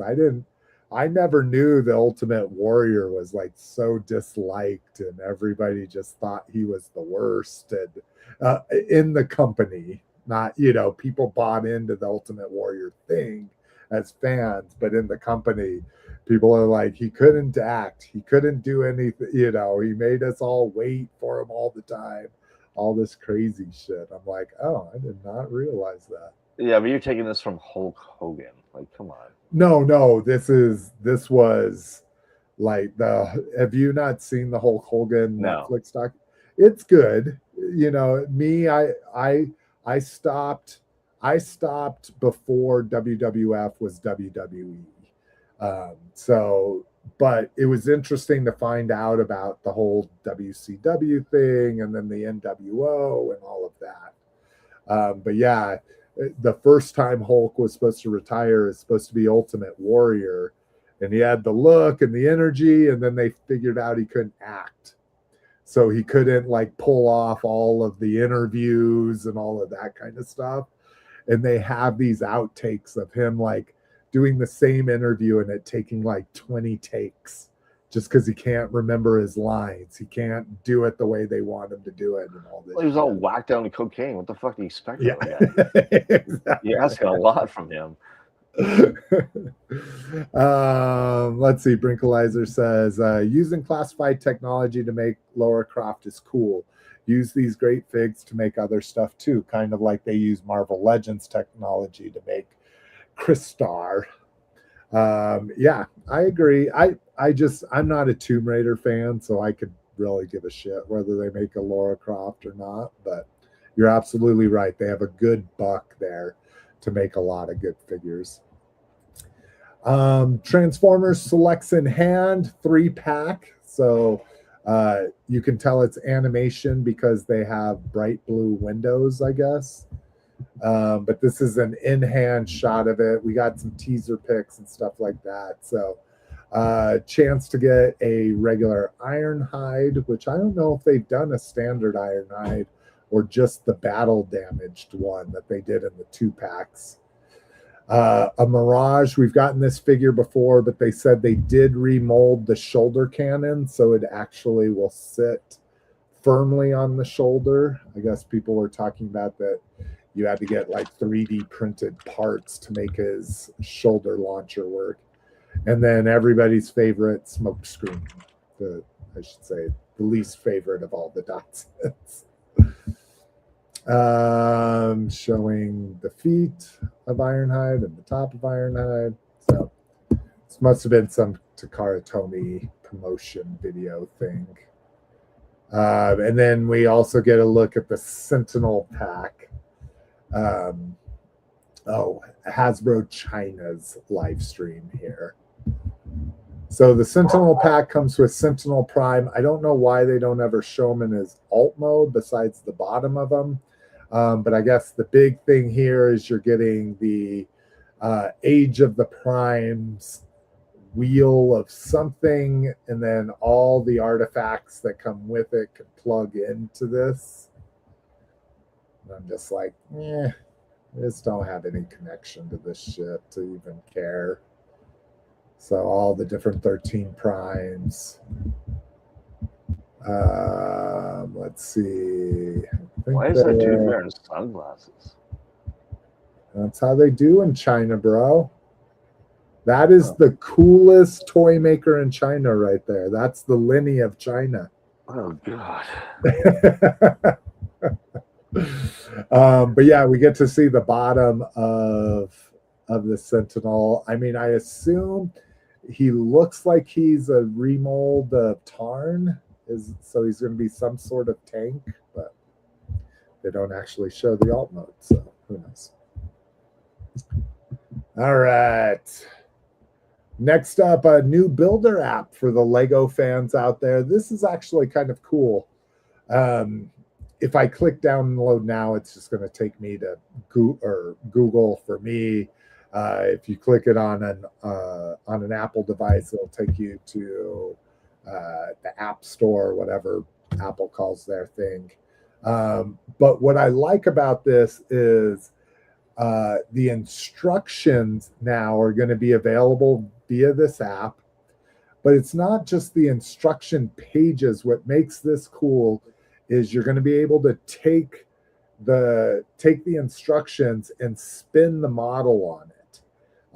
So there's been lots of times, well, I should say lots of times with my family, there's been lots of times. With me, there's been a few times where I fuck something up, right? Like you get to the end of a bag and you have more pieces than you should or less pieces than you should. And you got to go like back through the instructions and start comparing, what your Lego model looks like to the instructions. And you're like, I just want to see what's on the other side. But because they're paper, you obviously can't rotate them. So it's cool that Lego is now going to make their instructions not only available online, but they'll actually be interactive and you'll be able to spin the model in a 3D space to see all different sides of it. All right. Either of you a Savage Dragon fan? No. Yeah, it was comical. Yeah. I've always loved the design of them. I never read the comic or anything, but I watched the cartoon in the 90s, but yeah. Oh, they actually did a cartoon of They them did. too? Yeah. I did not know that. Interesting. I might visit that if I could. This is going to be an Elite Edition, which I think Elite Edition equals $50, right? Isn't that? Well, I think they're doing this. Yeah, Hellboy? this is like the Founder series, right? Like, they're all real, comic. A lot of bells and whistles. Yeah, a lot of toe articulation, a lot of bells and whistles. Things all collectors want and all their action figures. It looks like he gets a couple guns or maybe 4 guns or something next to his head. Oh, those are probably sunglasses. Yeah. Multiple hands and then a little rock stand here. So, I mean, he's cool looking, but again, I only know him from imagery. I don't know any storylines. Yeah, I never read Savage Dragon. New Mythic Legions coming, Reinforcement Series 3. So these are usually pared down versions of orcs, elves, what else they have? Vampires, all their different lines of Mythic Legions. This pre-order will go up on the 29th. I can never do, I'm always like one day off. So today's the 24th, 25th, 26th, 27th, 28th. Okay. That is Friday night. I don't know why I can't get days and years right using math, but next up, Ultimate Story Scene Bundle. And I was pretty excited about it. I wasn't going to get it because it's $150 fucking dollars. But you get 2 Burbles and you get Lion-O. And then the more I looked at these pictures, I'm like, holy shit, that rope is sculpted onto Lion-O. Yep. So they just probably took the Lion-O, and I guess in the old days they would have sculpted it on there, but I'm sure it's all digital. But I'm like, why wouldn't you just put a piece of fucking rope in the set so you can charge $150 for it? Yeah, I guess that's right. He's not the Lion-O you already have, and that's not Robo Bear Bowl. These are generic Bear Bowls with a Lion-O you couldn't make if you wanted to. Well, and can't use for any other purpose. I know. You literally need to have him on his knees like this, or have him against a tree like this. So oh my god. Again, I always put it like, I guess if all you do is collect Thundercats, you're like, oh, good, there's something else for me to collect because I have everything else already. But yeah, that's an interesting choice. And it doesn't say here, but they literally they said that this is a story scene bundle, like they're going to start doing more of these. So that's almost what I'm more scared of, if they actually do one that I actually do want. That's $150. All right, still another Valaverse Splinter Cell. I never played Splinter Cell. Did you ever play that on? No. Badass, are you there and just have your video and audio off? But yeah, I mean, their figures would lend themselves perfect. I know what the Splinter Cell aesthetic is because I've seen it in other shit, but me myself never done played any Splinter Cells. Oh, whoa. Oh, hey, way too far back there. Oh. For everybody that wants to know, this is how you manage a WordPress site in the background there. All right, there we go. Brink says, I love Thundercats, but Super 7 makes me hate myself as a collector. I feel like every purchase is a bad decision. I keep doing it. I'll agree with you there. And I get it. They're trying to make the most animation accurate stuff without putting a lot of breaks in for articulation and shit. But their articulation is the worst for the price point, at least. Again, I can almost it's all get built down of the classics body. All their Thundercats are built off the 2008 King Grayskull. Yeah, exactly. Yeah, that's exactly right. An almost 20-year-old buck. Yeah, no, I'm good. I have the Mattel Lino and Panthro. And then I have the Super 7 Deluxe Mumra. I have the Old Man Mumra that's glow in the dark. I have their Chitara, Tigra. And I think that's it. I never got the exclusive Wily Kit and Wily Cat from San Diego Comic-Con. But that's it. That's all I need. I just got the main players, and I'm out. And I have been out for years. Yeah, and I'm the same way. I have the main. I have all of the Mattel ones. So I don't think I got anything Super 7 because Mattel completed the core the core Thundercats. No, they never did Tigra or Chitara. Okay, so then I have the Super 7 versions of those, and then I have the Super 7.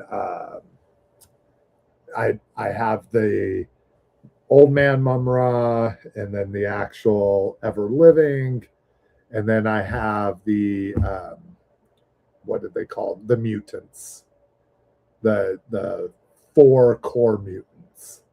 Like Jackalman and Vultureman, Monkeyan, and Slithe. And then I have Snarf, and I sold off everything else from that. Yeah, I had doubles. I found in my storage unit. I had doubles of the Mattel Rhino and the Mattel Panthro. I sold those. Oh, nice. Did those go for a lot, even with the Super like $40 a piece, $50, I think. I don't remember, but nothing. And one guy gave a huge discount because she was just so fucking nice. He was talking to me about it. He's like, "Oh, this is really cool." I'm like, "Man, I'll give you 10% off." And he's like, "Oh, well." There you go. You found Kickoff Ken's Achilles heel. Just be nice and talk toys with them, and you'll get that. Yeah, because he was asking me because of my screen name if I had any NECA Ultimate Horror, and I was like, "Not for sale, motherfucker." Like it's the few things I'm keeping. All right, and now what Cliff is most excited about, and hopefully Badass very will be excited back to talk about because he had some opinions about it. Is it just this one picture? I think we have 4 bangers. No, that's just it. Yeah. Oh, because they haven't gone on sale yet. They go on sale. We got 4 bangers, 1 fine, which is the Hal Jordan, just because it's a repaint. of a Hal Jordan I already have, but it's Hal Jordan with gray, which is kind of funny because eventually I was going to paint his temples gray because I have the vintage, which is almost an identical copy of. But the Cyborg Superman, the Eradicator, the Supergirl, and the Power Girl. First of all, 2 females, finally. Has it only been 1 female per wave? There's vintage Wonder Woman, and then there's the 2 Wonder Woman Todd's done, and that's it. Oh, really? No, they did. Oh no, they didn't. Yeah, no, they didn't. No. I was thinking of the Marvel stuff. Yeah, they did the Carol Danvers. Yeah, so I think we need more cleavage on Power Girl. I would say for sure, but it's probably just the Supergirl buck. Yeah. So, yeah. But you guys don't like that Robin, huh? I'm just not a fan of that character design. Like, I'm gonna get it obviously because I'm just gonna buy the set. Yeah. But I can use the yellow cape for something else if I truly don't want him. I could, use the yellow cape for maybe a different Robin I have. But I'll display him. Like, I got to figure out which Batman he pairs with. Of the fucking 17 Batman that come out in the Superpowers line. I got like fucking 40 of them. So. Yeah, like I got the black one. I got the no mask with mask. Yeah, I got Abin Sur. Like, all right. Well, if you think about it, I'll try to give myself a reminder. I was telling Cliff I'll be buying this set just for that stupid Green Lantern and then flipping the rest. If you think about it while you're pre-ordering it, shoot me a message and say, "Hey, Slick, are you pre-ordering? Because I am." And then he'll promptly forget, and he'll have a trap jaw and you won't. Yeah, exactly. He'll be like, "Oh, yeah, I'm returning one." Kind of like the Sovereign Citizen video. You sent that like 4 days ago, and I watched it this morning. Finally, dude, I watch Sovereign Citizen videos every day. It's in my early 20s, my antidepressant was watching To Catch a Predator clips. Yeah, those are good, man. Those are good. Not anymore. They're not when you realize how shitty like these people are. Not like how shitty the company that Dateline used to entrap the guys, how shitty that they were with their business practices, and how bordered on entrapment in some cases. I'm not saying the guys are innocent, they are not, but I'm just saying. Yeah. But now my antidepressant is just watching sovereign citizens get their windows busted and pulled out of their fucking cars, or watching sovereign citizens lose horribly in court. Oh my god! Yeah, that's what I was like. That's watching that video you sent. I was like, well, I guess if this guy's right, he'll win in court, right? But then I was like, I can't imagine he's right. He will. Nope. No, he's not right. He is not right. That window. I think that's the one where the guy just made with his bare hands ripped his window out. Yeah, I wanted to send you a good one and a short one. That it was perfect. I had 10 minutes before I had to start getting ready for practice this morning. I'm like, well, I can watch half of a Family Guy, or I can watch this video that Kickoff Ken posted in the secret chat. All right, third party, Lucky Cat Cyber Goddess Venus. So this is kind of interesting. This is a third party company doing a RC figure stylized in anime style, but yet with a realistic car mode. And realistic, again, just not a Cybertronian. What's really weird is they made her like a girl, like they put a flesh face on her, so it's almost like she has a mech suit and like thin waist, larger hips, yeah. Oh yeah, this is basically Kotobukiya RC. Yeah, this is true. That transforms. So I do kind of like it looks like a fucking Barbie Corvette almost. Yeah. It's a little bit more short, but all right. And then Iron Factory Samurai Motormaster. And I couldn't remember, and I should have done some fucking searching. I can't remember if they've done the other Stunticons. But here he is, just his cab. And then I like that you can take the truck, and so there's the truck. The sword on the top of it. Samurai hats. There's like a big taco in the front of it or something. It's like a knife sharpening business, right? Yeah. They drive around like mobile sharpening. But I like him when he then, here they're showing him with the Stunticons on here, gray prototypes. Oh, I didn't realize. Oh, that's what the Motor Master or the Minosaur's going to look like. I thought this like was a samurai. Yeah, the cab turns in, or the trailer turns into all his armor. Yeah, I just when I was looking at this on a smaller screen, I didn't realize they had the Stunticons attached to them. Yeah, I just thought, this is what happens when you attach his trailer to him. But yeah, it looks good. Again, I love this samurai line, but you got to have some money if you're collecting a regular line or multiple regular lines, and then you're like, oh yeah, I'm going to pay $150 for a 4-inch figure, and then each figure that connects to him is each 3-inch figure or 4-inch figure that connects to him is another $80. Like that just seems like insane. But teach their own. Here's what I can rock with. New Dr. Wu. These guys are $15 a piece. So we're going to get Ironhide. And this must be his video game appearance because he looks like he's 8-bit here. Just not a final design for him. They're kind of blurring it out. But what I love is that he's going to come with Venom. So this will be the last deluxe Insecticon, if you even consider him a deluxe Insecticon. Some people don't, but I always loved Venom as a kid. So, and I think that's the only picture we get is that little color rendering. Right on. Some motherfucking store report. Frequency was spotted, even though this is street dated for June 1st. Frequency is the Stranger Things crossover. It's the WSKQ van featured in the latest season of Stranger Things. Spoiler, there's a van in the latest thing. So it's Frequency and 8-track, which is the item can't be sold. There's the fucking buy lock on it, but he was found in Texas already. All right, online. This is kind of excited.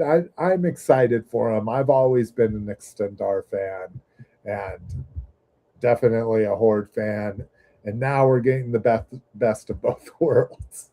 Oh, yeah. You're not wrong, Cliff. You are not wrong in that mask at all. That is Warduke's head. I don't care what anyone says. 100%. Origins customizers and kit bashers rejoice around the world. You can now make an easy Warduke.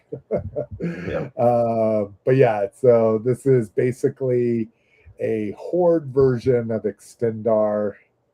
Oh, I didn't think about that. That's kind of cool. I don't know if they showed that in promos for Extendar, that you could connect all the extending pieces to have one limb be super long. Makes sense. My creativity obviously did not explore that possibility. So there we go. There's the whole loadout. Again, a lance with a power effect. No crossbow. I swear to God, dude, I showed it off last time. The Mantenna, the new Eternia Mantenna, came with like an eyeball shooting pop gun instead of a fucking crossbow. I'm like, dude, this is why I love the Horde back in the days. You just got crossbows and everybody got crossbows. Everybody had a crossbow. Yeah. That's what that's how you knew they were the Horde. Exactly. So it's driving me a little nuts that they've just abandoned that. Interesting. Mini comic teases Dispara here and Anti-Eternia He-Man. They say, there you go. You get them fighting Extendar on the back art. They say they're going to explain why there is a Horde member like Extendar. And this is where I saw, Cliff, it says coming May 27th, next day for non-members. Okay. So I'm hoping that's the case. We were talking about it before the show, and the thought was that he might be a Grayskull member only figure. And I let mine expire. Cliff let his expire. Because it was the biggest waste of money, because the fan votes were ridiculous. Yeah, they were yeah, and then terrible. they just stopped them. They stopped doing those fucking polls. They were like steak dinner, baked potato, or fries. Yeah. And I was like, what does this have to do with Masters of the Universe? So yeah, I'll be excited. I'll probably pick him up, or maybe I won't. Maybe I'll try and see if he makes it to a sale eventually. And if not, dude, I've been selling all of my extras because I just order 3 of them every time, just because it's the same shipping, and usually my real life friend here is one kid wants it, if not 2 of them, and that's where I've been selling them off. But I took him to a toy show. It's amazing. It's like the only time you don't buy extras is when you're at Walmart with Trapjaw. It's crazy. Holy fuck. It's amazing. It's okay. I deserve it. I deserve it. If you found something I was looking for and didn't buy it, I've been like, dude, I said it so many times. I deserve it. I feel bad. You can keep making me feel bad if it makes you feel better. It doesn't, but I'm going to keep doing it anyway. All right. Let's see. Next up, a TMNT Joe wrap up. So these all went up for pre-order today. They're on BBTS. I looked at them. Yeah, I ordered all of it. So yeah, BBTS is actually, for the single figures, BBTS is cheaper than Entertainment Earth. Usually Entertainment Earth kind of sets the bar for MSRP, but that's been changing lately. BBTS, the single figures are actually $1 cheaper. They're coming in at $17.99, while Entertainment Earth has them for $18.99. The Copter and the Striker are more expensive on BBTS than Entertainment Earth, if that's what you're looking for. And then by the time I did these show notes, or by the time I added this stuff to the show notes, the Amazon, the Dragonfly on Amazon is already sold out. Well, hell yeah, it comes with the figure. Yeah, the it's the turtle fly. Oh, is that what it's called? Turtle fly? All one word, you think? Probably. I think it's got a dash. But yeah, see, and I hate this. Amazon won't bring it up because it's sold out. We'll just go to BBTS. Well, this is an Amazon exclusive. One. Yeah. And I was going to link directly to it, but just know that one's sold out already. It's got the standard. We don't know if or when this will be back in stock. So who knows? Maybe the Dragonfly with the Wild Bill Raph may just be gone. So we can see it down here. Here's the Wild Bill.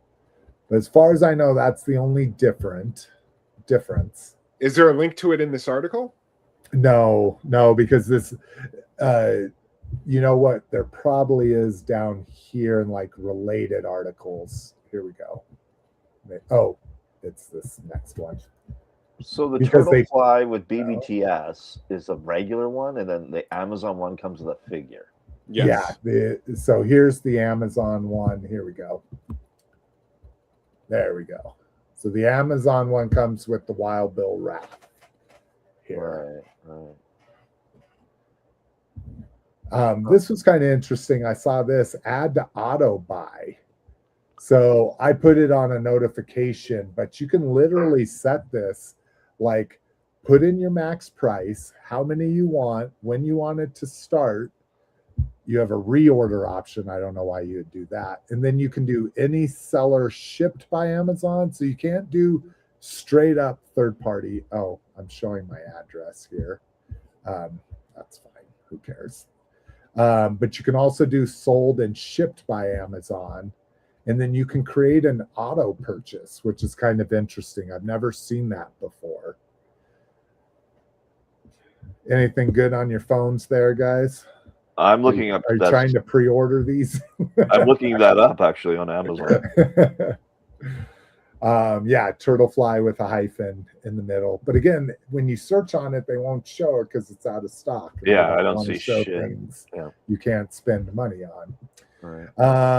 The other interesting thing here outside of that Amazon exclusive was there is a Comic-Con exclusive, and that's going to be Snake Eyes with Timber. Right. Let's see how big we can get. Oh, that's good. The other thing we haven't seen yet, because remember, the one thing we did see, we saw a motorcycle, we saw a motorcycle in the pre. Yeah, they did a Ram.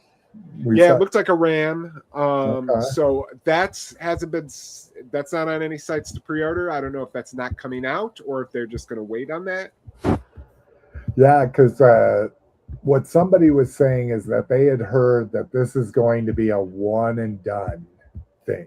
Like this isn't going to be a continuing crossover. Like these are what they're putting out now, and this is it. But yeah, again, I'm not too like the Snake Eyes Leonardo I like, and even though Dial Tone is one of my favorites, I don't really care about a Donatello Dial Tone. I like Slash's Storm Shadow, probably get Rocksteady as Buzzer, but my favorite at this point is the Krang as Destro. Yeah, he's fucking dope. Yeah.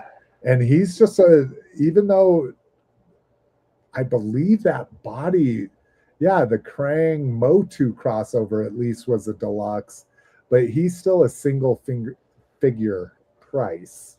So, all right. So those are out there. Get them while you can. Let's see. Brian Fabian says, I got all my TMNT Joe crossovers through BBTS. Target and Amazon were sold out before I got to them. Oh, I didn't even think about Target. Target, I don't mind pre-ordering from because I can return them, and you have like 4 months to honor that price and all that shit. Yeah, Brian says, Slick, just get them all and sell off the ones you don't want. He will. So you don't even need to worry about that. That's what. And I know I literally said that about superpowers just a second ago, but I'm trying not to do that. I'm trying to not buy things to sell anymore, but that doesn't always go as planned. Droid Factory mystery crates available via DisneyStore.com. I don't know if they actually mean online or if they mean Disney stores in the mall. Oh yeah, well, they were available. Now they're sold out, of course. These Droid Factories, bro, Jesus, people go crazy over these things. I'm like, they're not even Hasbro figures, but they're Hasbro figures. Well, I know they don't have Hasbro in the box, but yeah, $18 a piece. Jesus, for fucking blind boxes too. So you don't know what you're gonna get. Well, Here's vintage collection, they're reaching over $20 a piece. So I mean, is 18 for a droid really that crazy? I mean, maybe not for an R2 or an R5, but maybe for a BB-8 for sure. Yeah, well, and they come with this cool little box too, I guess. But Jesus, it's like holy shit. The garbage that they're enclosed in looks cool. When did Hasbro ever care about size or? All right, and then probably most exciting pre-order I would say this week, right, would be Slime Pit in the house. Where we trying to go? Yep. Oh, please don't tell me Toy Arc's done. I mean, I guess we could find it on any toy. You could literally go to BBTS right now. You can go to BBTS. Yeah, I guess that's true. Might as well just do that because that's where I ordered them through. That's what I did. Don't know if I'm going to keep the 4-pack because I think I do the same thing with the 4-pack I did with the other 4-pack and just sell off the ones I don't like. But what do you like, the Merman? Yeah, the Merman's the only one I want out of this. The avian guy is kind of cool, but so these are army builders.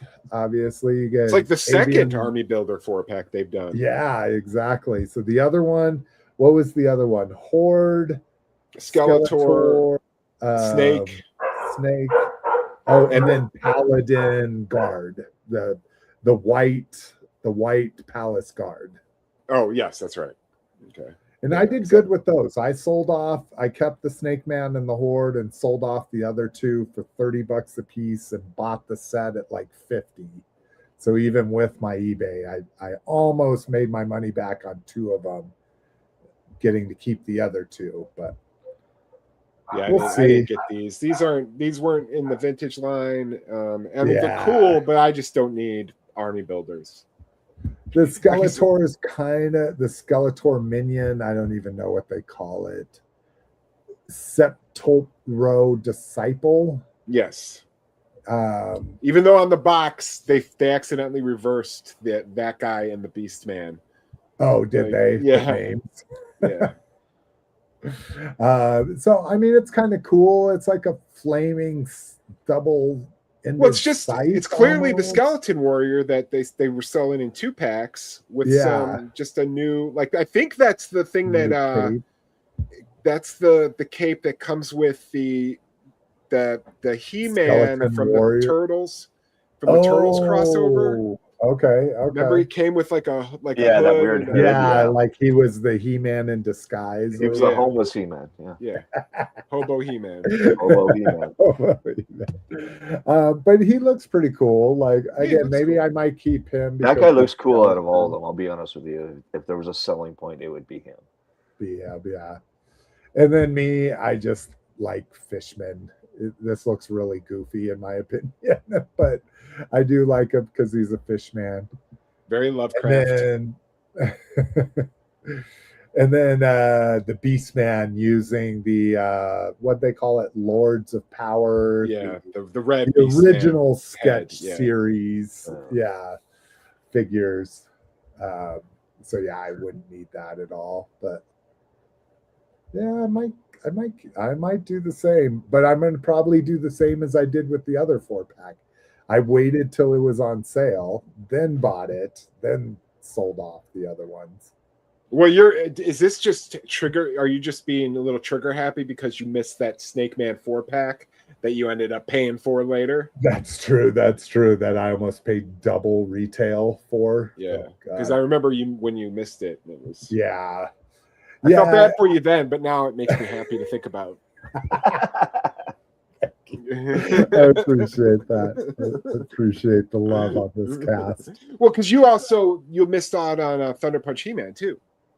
Yeah, and that was a rough one to buy. That one wasn't nearly as bad. That one was like a 20 to 30% markup I paid for him, but then something that I definitely will be keeping again. I had 2 play sets as a kid, 2, period. Like across all lines, G.I. Joe, Transformers, He-Man. Just like 2 per year you got? No. Oh. My entire life as a kid, I had Fright Zone and the Slime Pit. And so you never had a Grayskull series, and I'm not you never had a No. Most of my friends did, so I played with it a lot. I got, that's why I have a connection to the elevator and the cardboard robot guy and the weapons rack and all, I have a connection to those, but I never owned it. But yeah, so we get the Slime Pit here. I'm hoping there's a goddamn light at the bottom. Yeah, me too. I'm really hoping. Yeah, that's what I am kind of. But if you look at the box contents, it does come with slime. Okay, that's what I was going to ask. Does it come with slime? So if you scroll down, it says here, contents. Slime, nice. I wonder if they've been able to keep the same recipe, because the Masters of the Universe slime was the best slime. Yeah, you could reuse it over and over and Dude, over again. yeah, And it just barely ever broke like you down. could do the spot cleanup, and it would just take off little micro parts of it and not come off. Dude, that slime was the best. But yeah, the light is. I agree. I bet you it's not. Because that's fine if it's not. I'm just saying that picture makes it looks like there's a fucking light coming out of them. Yeah. And you know what though? Like that would be a pretty simple custom. You get like an LED tea light. Yeah, just snap it on. There you go. Yeah, just put it right there. Like yeah, and I bet even just like cool white would turn the slime that green. Like you wouldn't have to try to find like a green slime LED or anything. But no, my buddy had one 2 doors down from me, and he had it set up on his kitchen table, so we just sit there, like eat cereal and pour slime through it. I loved mine, dude. I loved mine so much, and it's just a cool looking piece too. You know, won't take up much room on your shelf. No, that's you super can probably put figures all around it, around the front. You could put multiple figures, you know, in the slime area. So.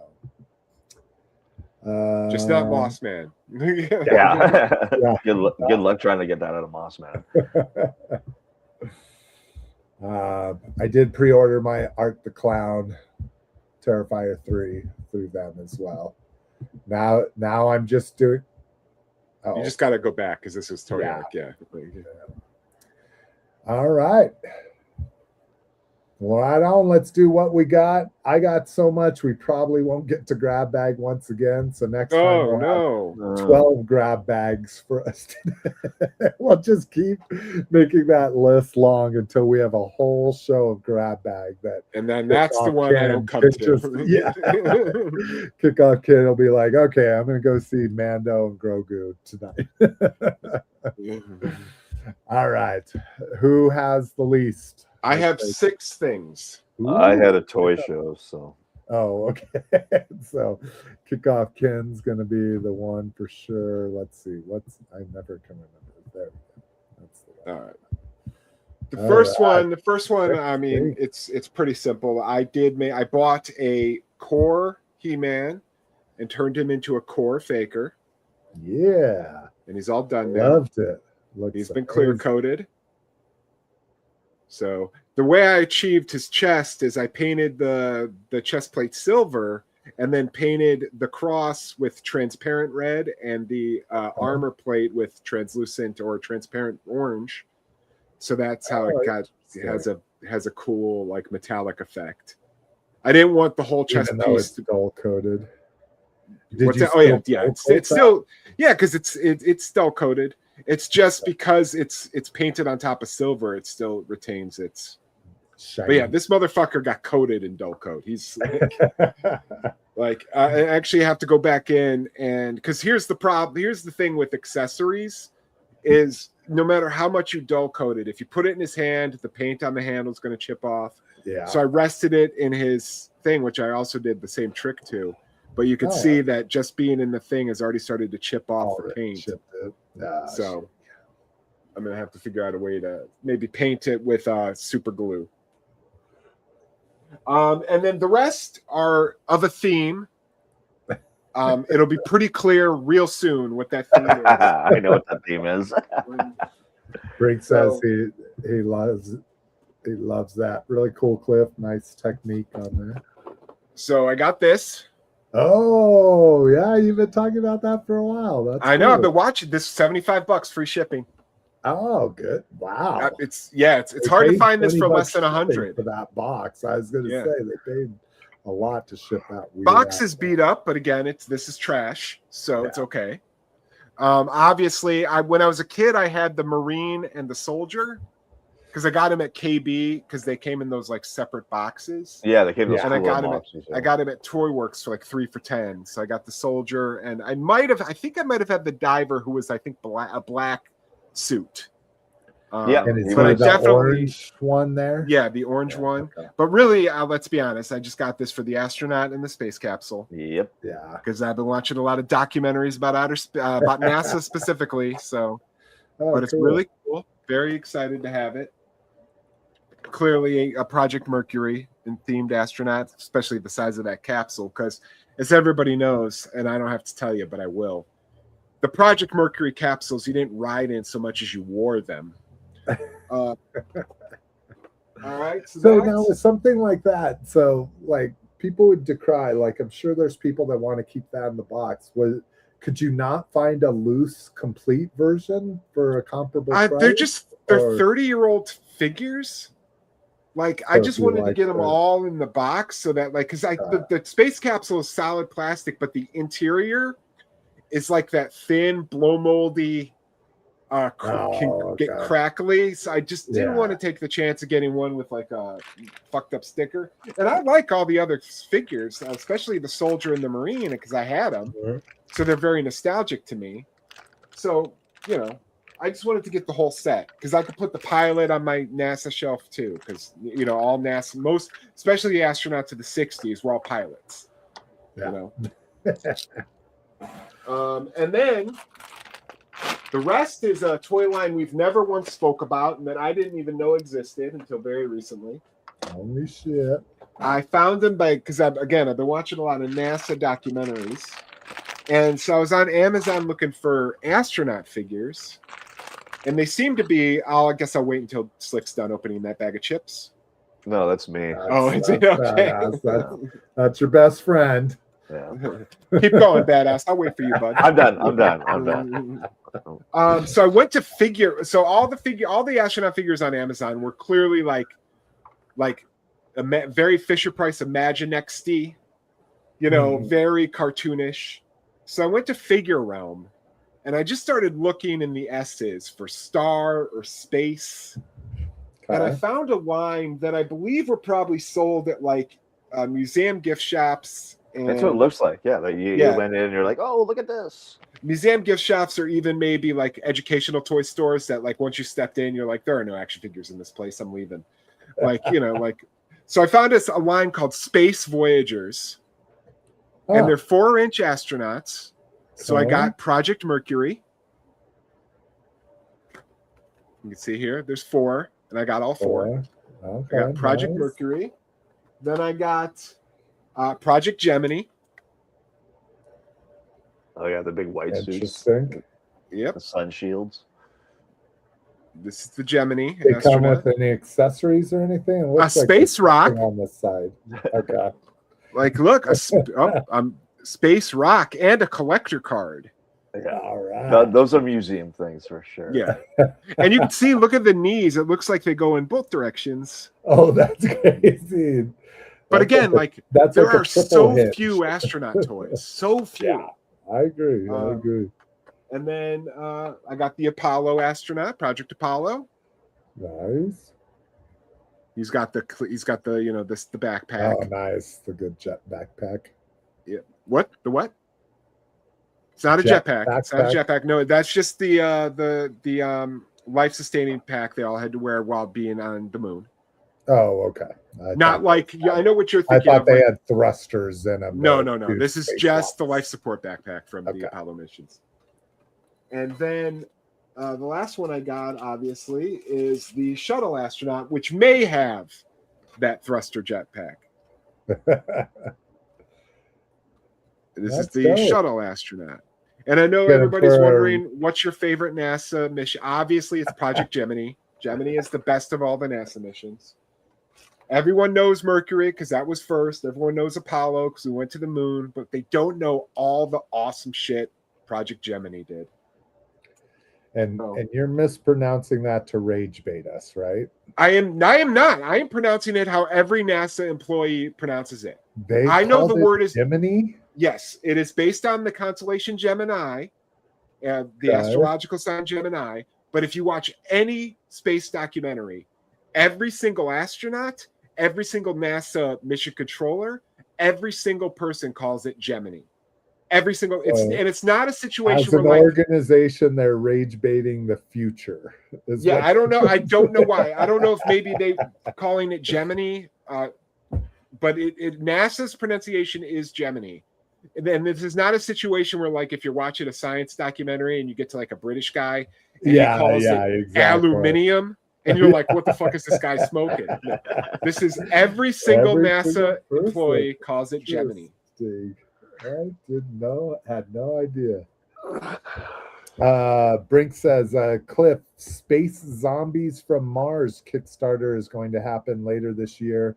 6-inch astronauts. I'm gonna have to take a look at that. I almost did the remember the Space Force that came out I think it was Zika Toys. Yeah. Like, oh no, was Space Force Zika? I thought Space Force was Fresh Monkey Fiction. It might have been Fresh Monkey. I just know it was one of them. The reason I wanted like NASA figures. I don't want just astronauts. I wanted NASA astronauts. Nice. So that's why I got obviously the big pack, and then obviously Slick. Everyone knows all the time Slick has wronged me, like with the trap jaw. But Slick has occasionally done right, and he did send me a Black Major NASA payload. So we can't forget that one. Obviously, we're all going to remember him not getting me trap jaw. But let's also give him props for sending me the Black Major NASA. And I think I have one. I think I have one for sale. The one thing I didn't like about that was that the yellow visor. Yeah, and I bought. I don't know if I bought one or two, but I know I bought one that had a clear visor. I have one. I'm watching one on eBay right now that's red and black with a clear visor. Okay. That I'm like, I'm totally gonna fucking pop the visor out of this motherfucker and put it in this one. I'm doing the same because these go for like $60. All the other ones, yes. All the other ones go for about 20. Ones too. Yeah, only the NASA one goes for 60. Yeah. But all the other ones are like $23 free shipping. Yeah. Like Slick sent me a red one. And yeah, the Red Shadows one. Yeah, the Red Shadows one. Yeah. All right. Let's see. A couple more comments by Brink. I specifically remember an Apollo 13 movie they pronounced it Gemini. Interesting. Because it's any NASA, anybody associated with NASA. I am so fucking wanting an astronaut, and I swear to God, if he doesn't come with a fucking space capsule. All right. Was that it for you then? That's it. Just those 6 things. No, that's it. All right. They worked out to about $13-14 each. Because I bought 3 of them in a lot, and then I had to buy Gemini separately. Okay. Interesting. Those are dope. And so besides the triple jointed knees, what other articulation do they have? It just looks like just shoulders and hips. Obviously their heads can't turn because they're in helmets. Yeah. Actually, let me check Mercury. Mercury might be able to turn his head. Mercury could turn his head. So yeah. That's cool. So and sorry, what's the year of this line? What's the copyright on it? Let me quickly betray the fact that I clearly need glasses. 98. 90. Wow. You have no idea how many things I have to read with this. It's I need glasses so bad. I've started like at stores, like I have to find that like perfect distance to where I can read the small print like on ingredients and I keep meaning to go to Walgreens, pick up like a package of like macaroni and cheese, and then go over to the cheaters and just start trying on cheaters until I find the one that I can read. Like I keep meaning to do that. That's exactly what I did to figure out what magnification I did. Yeah, exactly. I took a package over there with small print. Like then, macaroni and cheese is the first thing I think of because it's that tiny box. Fucking brutal. All right, badass. Let's see some toy show finds. Okay, not all this is toy show, but this is I've been on a vintage fucking rabbit hole for a while. Ooh, nice. So I got Snake Eyes version 3. 4 on card. Yeah. 3 is the one with the knives across his chest and the goggles with the Kmart fucking it's beautiful. Fucking beautiful. That's nice.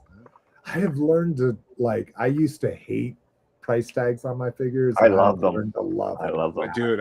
Especially if they're from a dead store. Like Venture, Kmart. Yeah. Like a like dead a store. Child's Palace, I don't care because I never had one. But yeah, if I know the store, I love the price tag. Sorry. I got a Mercer.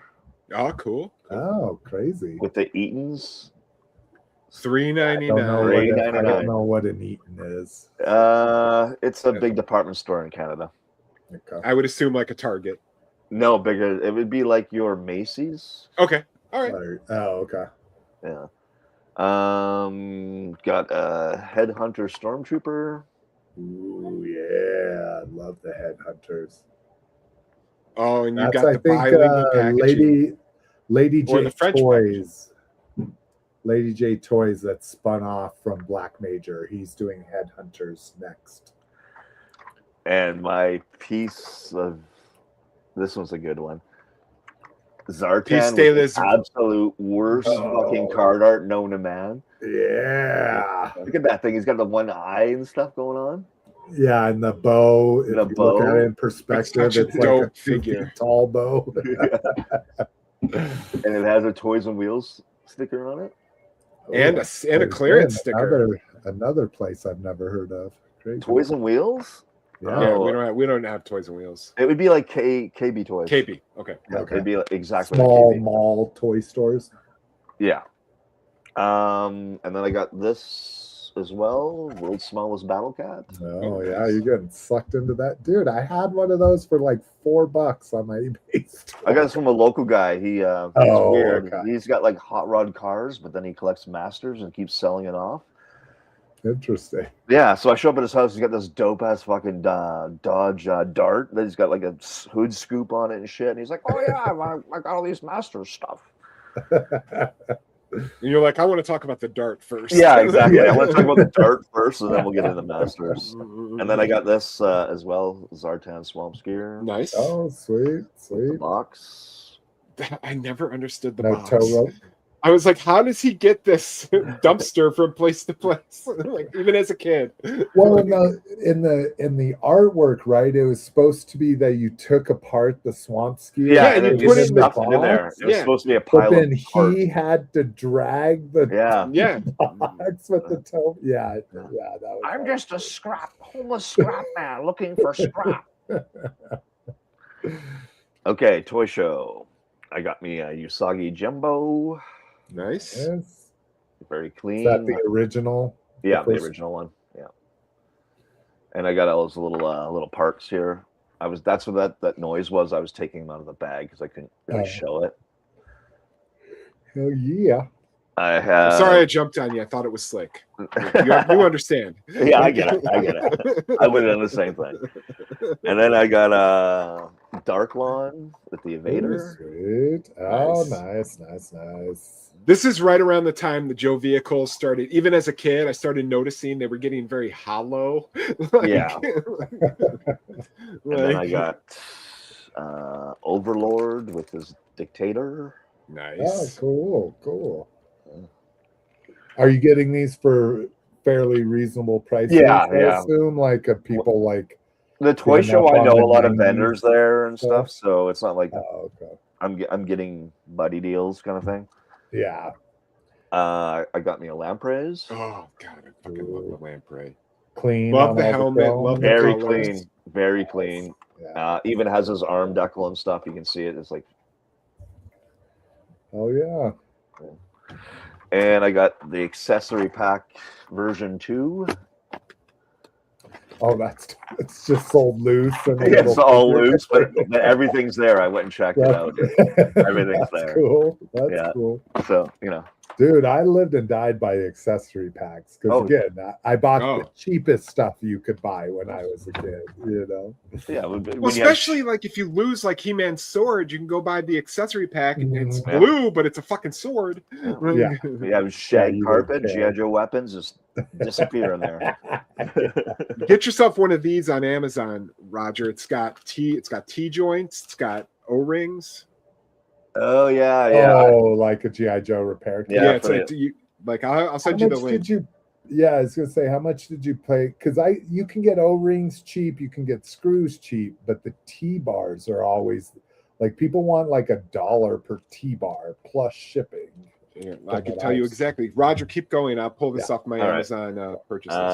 My Ninja Force Zartan came in for classified. So you got both. Nice. Yeah. So now I got both. Oh, yeah. Here's another find for the toy show. I got the 25th anniversary Firebat with AVAC pilot. Nice. Oh, yeah. All right, give me an idea, because I sold one. What'd you pay for it? 40. Oh, okay. Yeah. That's really good. I think I sold mine for like 70 plus shipping. I never picked it up, and I felt so bad about it. I ended up getting the Air Raid one, which was like the blue Joe version. Yeah. It came with a repainted Resolute Duke. Yeah, no, I was specifically looking for that one because, again, it's almost the exact same as the original. Yeah. And then I got these two fun guys at GameStop. Burt Ward Robin and 66. Nice. And 66 Batman.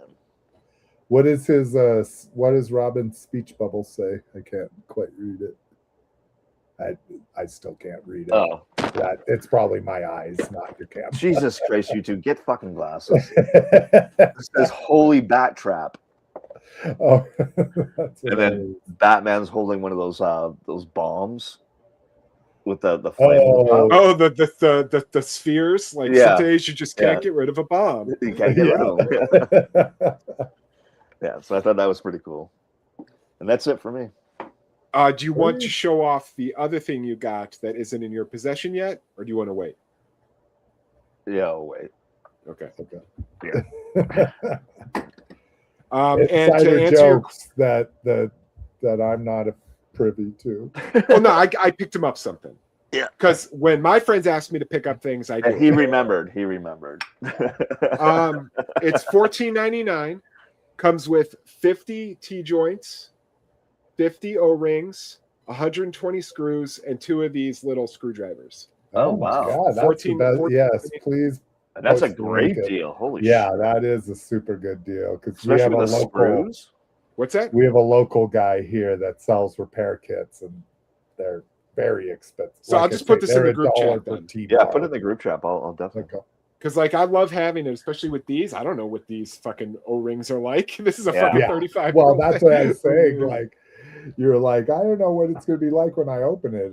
Or if you buy a loose one, I'm like, you don't know what it's going to be like when you open that package either. I just want the space capsule to be in. Yeah. No, I know. The space capsule's the important part there. All right. Well, let's do this again. Person not supposed to be buying toys that bought a shit ton of toys in the last 2 weeks. First up, I'm not too butthurt about it, but I bought a Boss Fight Studio Mosasaur. I forget what his actual name is, but it's their dinosaur line. But I bought it on Amazon resale. It wasn't like new, but it was still the status that says it comes with all original packaging. Packaging may be damaged. And that was absolutely not the case. It's literally just fucking sold in this bag. But yeah, it's a oh shit, shit's falling. But it's a dinosaur mosasaur. The one video that I could find to make sure it had all the parts it was supposed to have called it an alligator. It is definitely because he looks like what's his face? Leatherneck. Leatherhead. Leatherhead. But it did come with all of its parts. He has a cool like diving mask, which I don't know why a Mosasaurus has a diving mask, but no big deal. It's a $30 figure I got for $20 shipped. It was going to get opened anyways, so I don't really. He has a diving mask, Slick, because accessories are fun and so are toys. Yeah, exactly. That's a good point. These are 2 AliExpress specials. Cool, like crystal see-through shark transformer, and of course you can see the robot version of it there. It's absolutely not that cool, but this one kind of made it. This one was completely crushed because it came in an envelope. But this is an alligator from the same line. Cool little transformer guy. Again, fun stuff for $5 a piece. My one other little cheap thing I got, and you can kind of see the scale here because this is a 6-inch figure. One other fun little thing I got was a 1/12 scale boombox. So he'll probably go with my Chuckles, but really nice. Working handle up here, working switches. It looks like the cassette door opens. I haven't quite figured out how to get it open yet, or if the cassette comes out, but cool little 12 scale for, I think it was $250 once you meet the minimum shipping requirement. So that was fun. Oh, and you can see him here. He can be holding it, rocking out with his cock out. Why would you give that the Chuckles? Because he's 80s. Chuckles reminds me of the 80s. Okay. Is what. Fair enough. So that's what I, his Hawaiian, his Don Johnson-esque. He's more Magnum PI. Yeah, he's more Magnum PI. think so? Yeah, Absolutely. Magnum PI Yes, you're right. He's not wearing linen suits. He's wearing Hawaiian shirts. I agree. Again, I showed off the Beetle quite a while ago. Loved him so much. All this AliExpress stuff, I found an amazing promotion for like 40% off your entire order. So that's why I ordered this AliExpress stuff. But this guy is going to make, they not even show his all. Oh, there we go. He makes this cool like flying beetle Insecticon guy.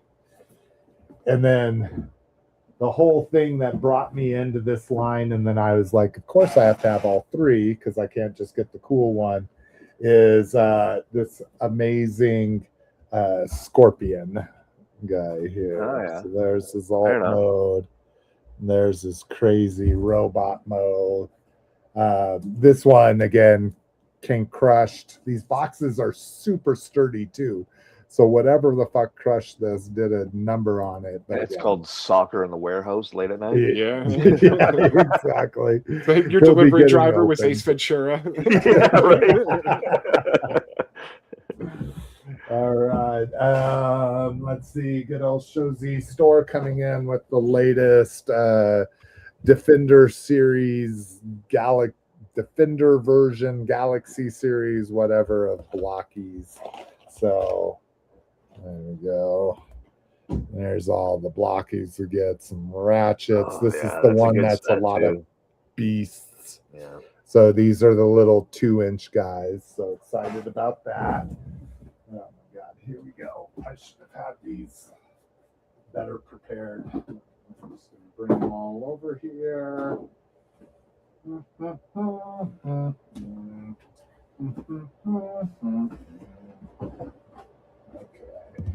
No, don't fall down.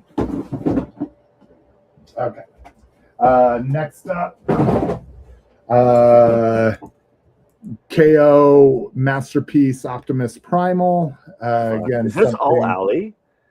No, this is Shozi store. Oh, okay. The stuff you just saw was AliExpress. Besides this guy was Amazon, but no, this is Shozi store. This is like I say, a KO MP Optimus Primal, which I'd been waiting for a while. So nice to get them from AliExpress as opposed to random eBay person, which you don't know what you're going to get. Yeah, sorry to rub salt in the wound, but the trap. That's not the trap. That's not trap jaw I'm talking about. He's talking about Origins one. The Origins trap jaw. It's I totally missed that. Yeah, no, sorry. I found the Chronicles. Oh, fine. Oh, yeah, good. Okay, good. We're okay. Even I can find Chronicles. Let's do a bunch of ass kissing right now, because I didn't say I got the Origin one. You're only mildly mentally unstable due to your toy buying. Not as heavily unstable as I tell Condor and Badass when you're not listening. No, I'm just kidding. No, dude, I don't care about Chronicles. I care about Origins only. Yes, no, did not find the Origins one. Okay, I don't know anybody that's found the Origins one. It's not even listed on Walmart. Oh, is the Origins Walmart? I thought it was Target for some reason. No, that's what we were talking about earlier. We know that He-Man and Spycore are Target. We know that Beastman is Maddie Creations, and we know that Trapjaw is Walmart. Is Walmart. That's why when you said, "Yeah, I found Trapjaw at Walmart." At Walmart, that's what you were saying. I was. I thought you were talking about that. Oh my goodness! Oh, it's like nice it feels so relief much better. there. Okay, but now that wasn't that. Let me see that. I want to see what he looks like because he looks dope. The Chronicles. And again, not opening them until I actually see the movie. See though, like why though? That even if the movie blows, that is a dope. I agree. It's just figure. One of those things I'm trying to stick to. Is I'm not going to open movie toys until I see the movie. So there's the back of them. But yeah. Because I want to make it clear, I pre-ordered Trapjaw on the Walmart website. I just have zero faith that it's not going to be canceled. On pre-order? Yes, but he's going to be canceled. It's Walmart. Yeah. Nice, another little deal, like drop price from a third-party seller. I finally got the Night Trooper from Ahsoka. Again, just the unalived,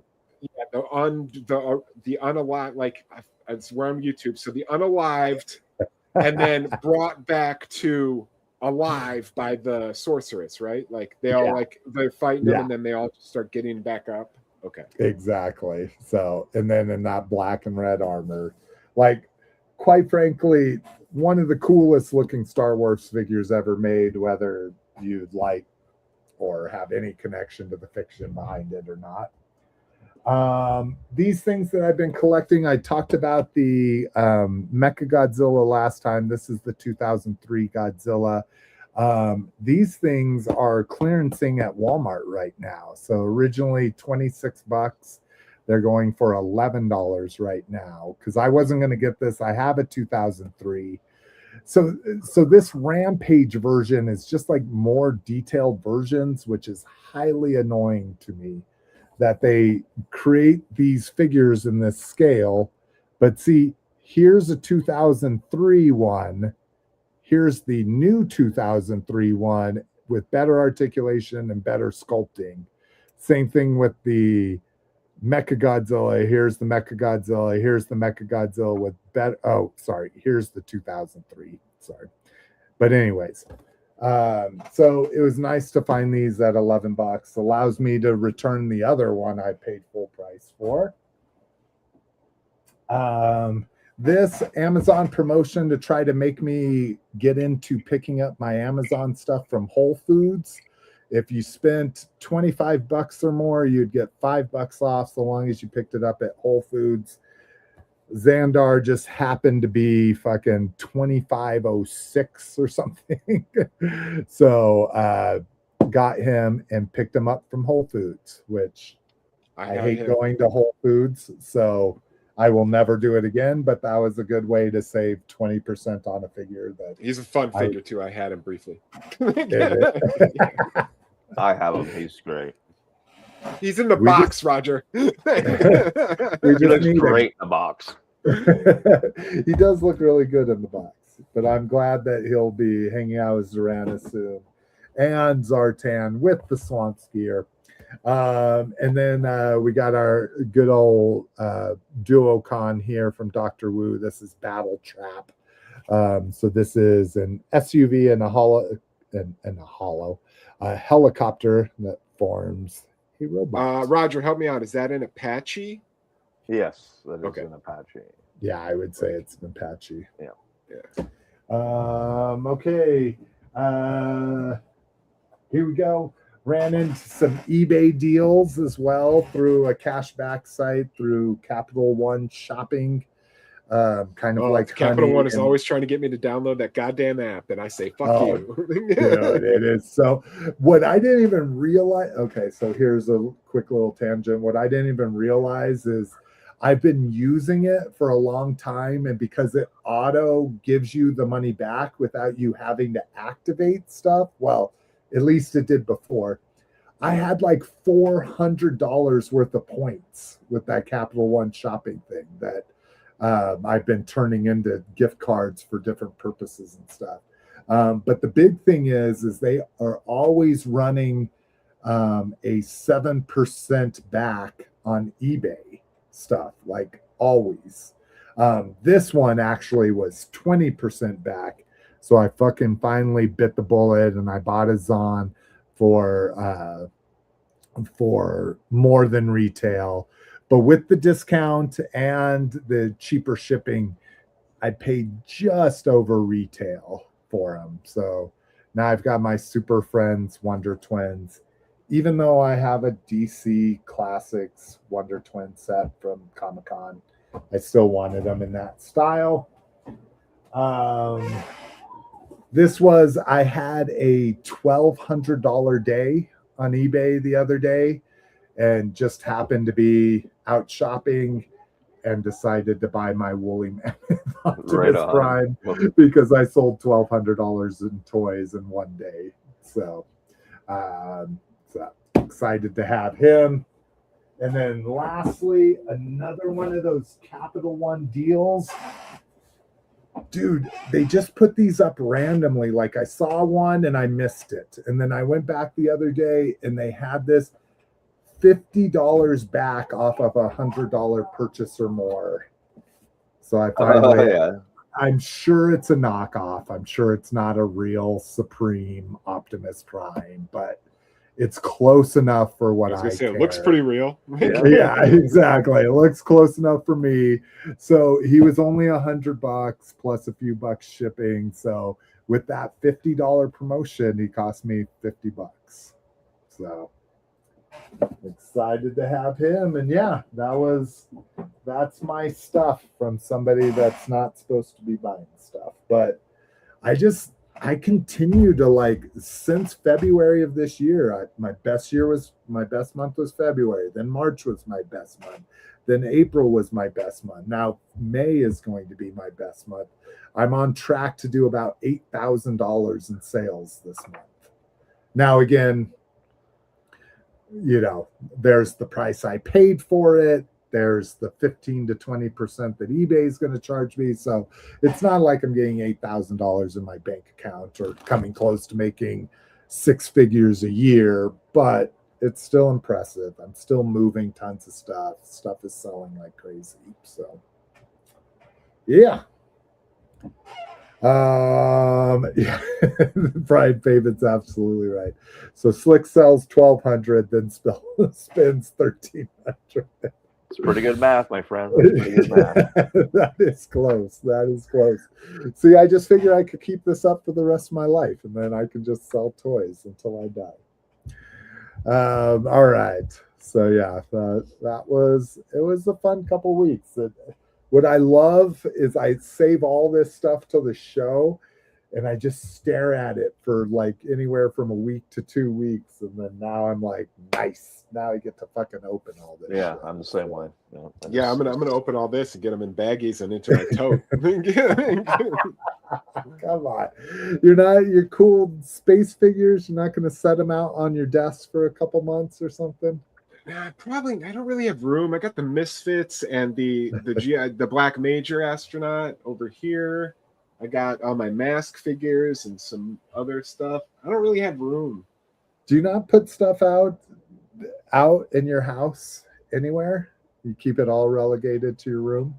Oh yeah, I would. If I put anything out anywhere else in the house, it would get thrown away immediately. That's your roommates. They're like, oh, toys, trash. Yeah, well, one of my roommates, because it really is, it's 4 dudes now in this house. One of my roommates is my stepdad, and yeah, he's not going to accept toys being Oh, okay. I didn't realize you still had a quote authority figure in the house. Well, I mean, we really at this point now, it's truly like a bachelor just pad. It's a bachelor pad now, because I lived here because my stepdad and my stepbrother used to have a business where they would do flooring. And they were always gone. So one of the benefits of me living here was that I was here to help my mom unload the dishwasher, carry in the groceries.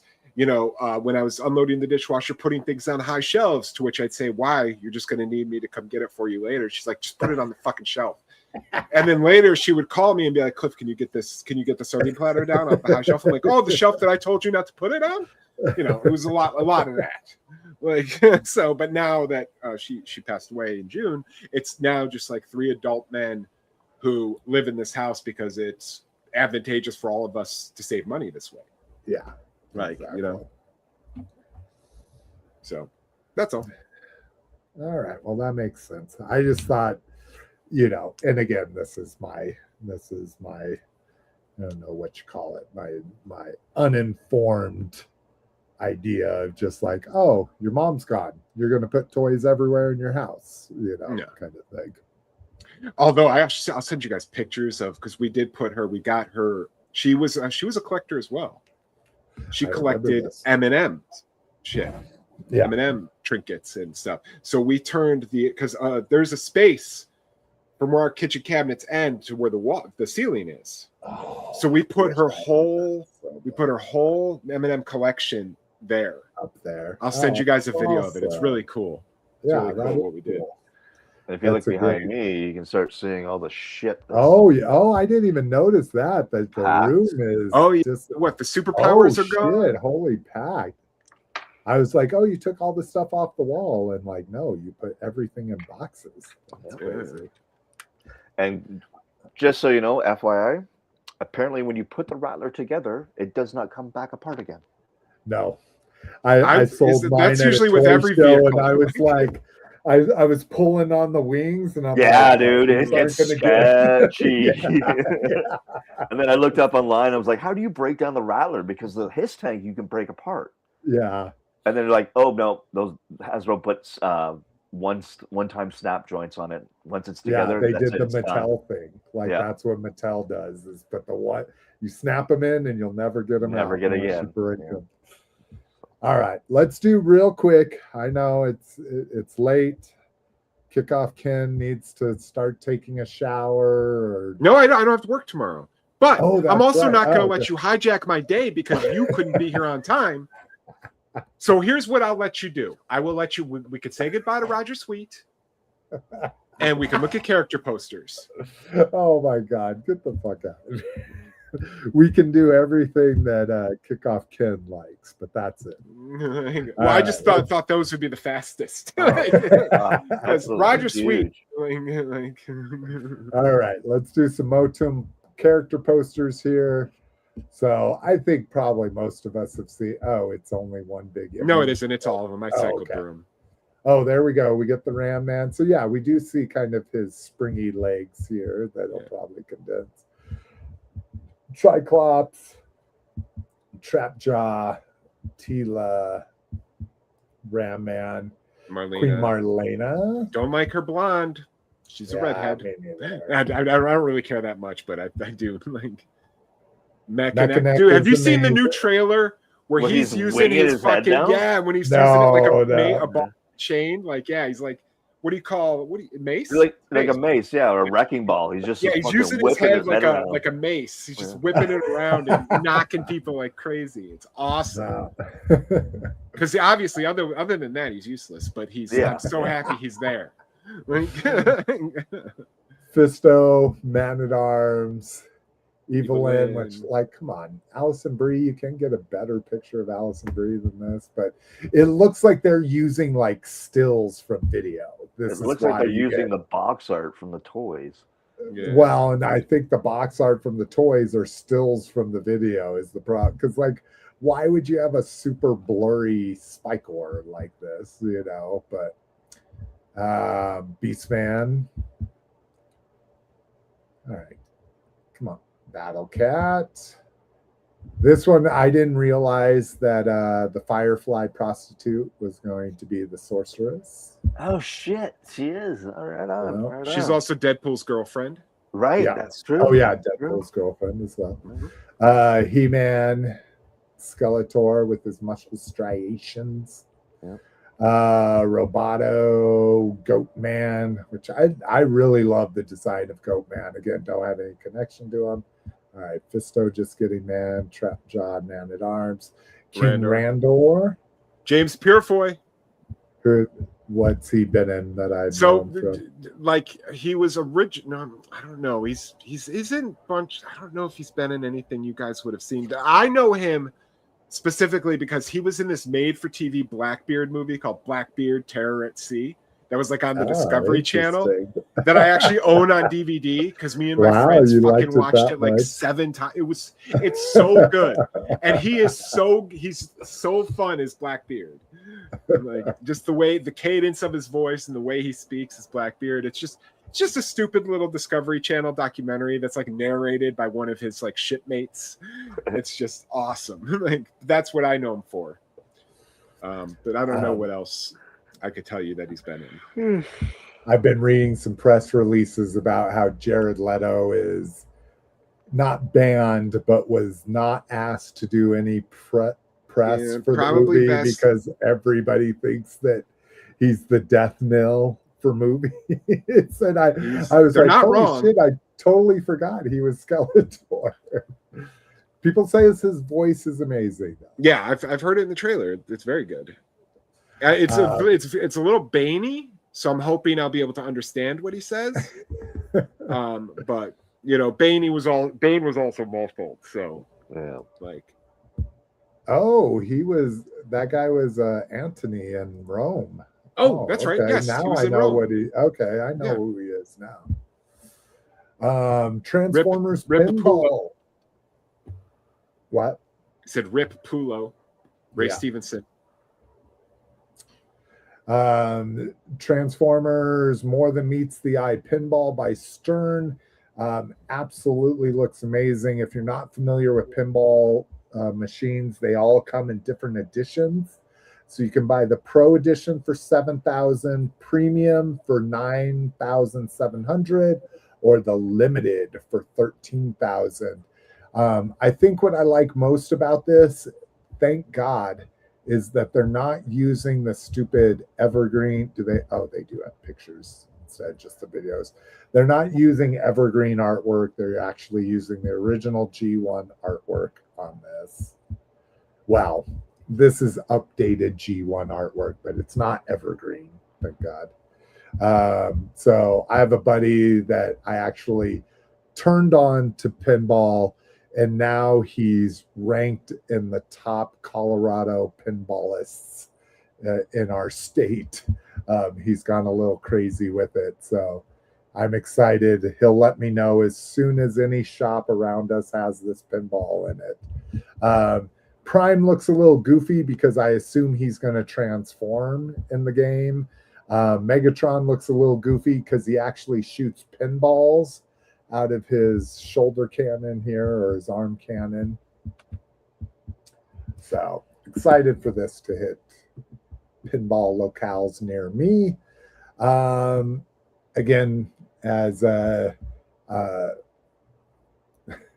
keep forgetting, Kickoff Ken alluded to, we did lose a major founder of He-Man. I meant to go back and find out about all the drama because I've forgotten it now at this point. But Roger Sweet, creator of the He-Man character, again, and a lot of other things in He-Man, passed away. This is April 29th. This was posted. It just, I didn't see this no, I did see it. We didn't get to grab bag in the last episode. So sad to hear his passing. Truly a giant in something that a lot of us love. One of the last things that Kickoff Ken is collecting. So very more recently, Tom Kane, one of the most prolific voices in Star Wars media, also passed away. This one is very sad. While Roger Sweet was 91, Tom Kane was only 59. So especially as some of us get much closer to that age, it's a lot scarier hearing people, saying 64. I don't know where I got 59, but 64 I believe is still incredibly young. I believe he also did the voice of Donald Pleasance in the opening credits of Halloween H2O. Because Oh, they wanted to do the little interesting. speech, like, I met him, a small boy, he had the blackest eyes. Like, they couldn't use Yeah. the mix from the original Halloween because there was music in it. So they had to hire a sound-alike, and I believe he was the sound-alike. Oh, that's crazy. That's a very interesting side note to him. But yeah, he started back in 1996 on Star Wars Shadows of the Empire, then went on to X-Wing and TIE Fighter, Curse of Monkey Island, if that's one of your things, but more LucasArts projects like Rebellion, Episode 1, Racer, Knights of the Old Republic, Battlefront 2. I don't know what Star Wars Yoda's Challenge Activity Center was, but that did start him on the course to doing Yoda. Oh my God, yeah, just tons of stuff here. Lego Star Wars games as well. He was Yoda and C3PO in the Genndy Clone Wars 2D micro series. And then went on to do a lot of voices in the Clone Wars animated series. So, yeah, will be lots. I think probably one of the most famous things he's done is in the Clone Wars. So the Clone Wars animated series, 3D animated series, was the first time they stepped away from the scrolling paragraphs through space, and they did more of what George wanted to do was the newsreel style intro where the war has engulfed the entire empire, blah blah blah. My little favorite thing about the Clone Wars. Yeah, I was gonna say that was my favorite thing as well, that intro. He was the voice of that intro from the 3D Clone Wars, so he will definitely be missed. All right, here's one for you. Kick off, Ken. RoboCop. Yeah. Not really. Just no. I'm not really a prop replica guy. Yeah. And I mean, the gun is beautiful. Don't get me wrong, but I'm not really a prop replica guy. For audio people, we're looking at RoboCop Auto 9 pistol and helmet 1-to-1 replicas from Hollywood Collectibles via Entertainment Earth. So looks really good. I really like the display stand for the Auto 9 here. Limited to 500 pieces, right? Is that for both of them? So what are we looking at cost-wise? Woo! Woo! $350 for the pistol and $500 for the helmet.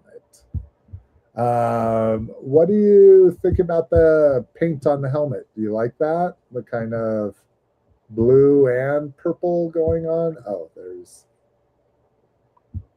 Oh, that's weird. Yeah. It should just be chrome. Yeah, that's it. I'm kind of like, I don't know if it's the lighting or what, but so anywho. Next up, more role play stuff. Prototype Black Series Captain Enoch helmet, which again, this was kind of, it made me feel kind of both ways. I love the homage to kind of like the Roman Empire style masks, but it really felt out of place to me in Star Wars, I guess. Again, nothing I would ever want, but any thoughts? Nah. Just, not my thing. And then Phase 1 Clone Trooper Black Series helmet. Again, it's just not sleek enough for me. But again, we're talking about, is this Black Series or is this another company doing this? Officially licensed Black Series helmet. Okay. Oh, okay. So yeah, it looks good. Again, My problem with any helmet, it's just not close enough to the head, not close enough to what it looks like on a human body. They always tend to look big. And then more goddamn helmets. And this one's kind of dope. A Bausch. Oh, yeah. And this has got to be like Regal or something. One of those. Yeah, because it almost looks like it's got leather. Yeah. Galactic Archive. Oh, this is Disney Store.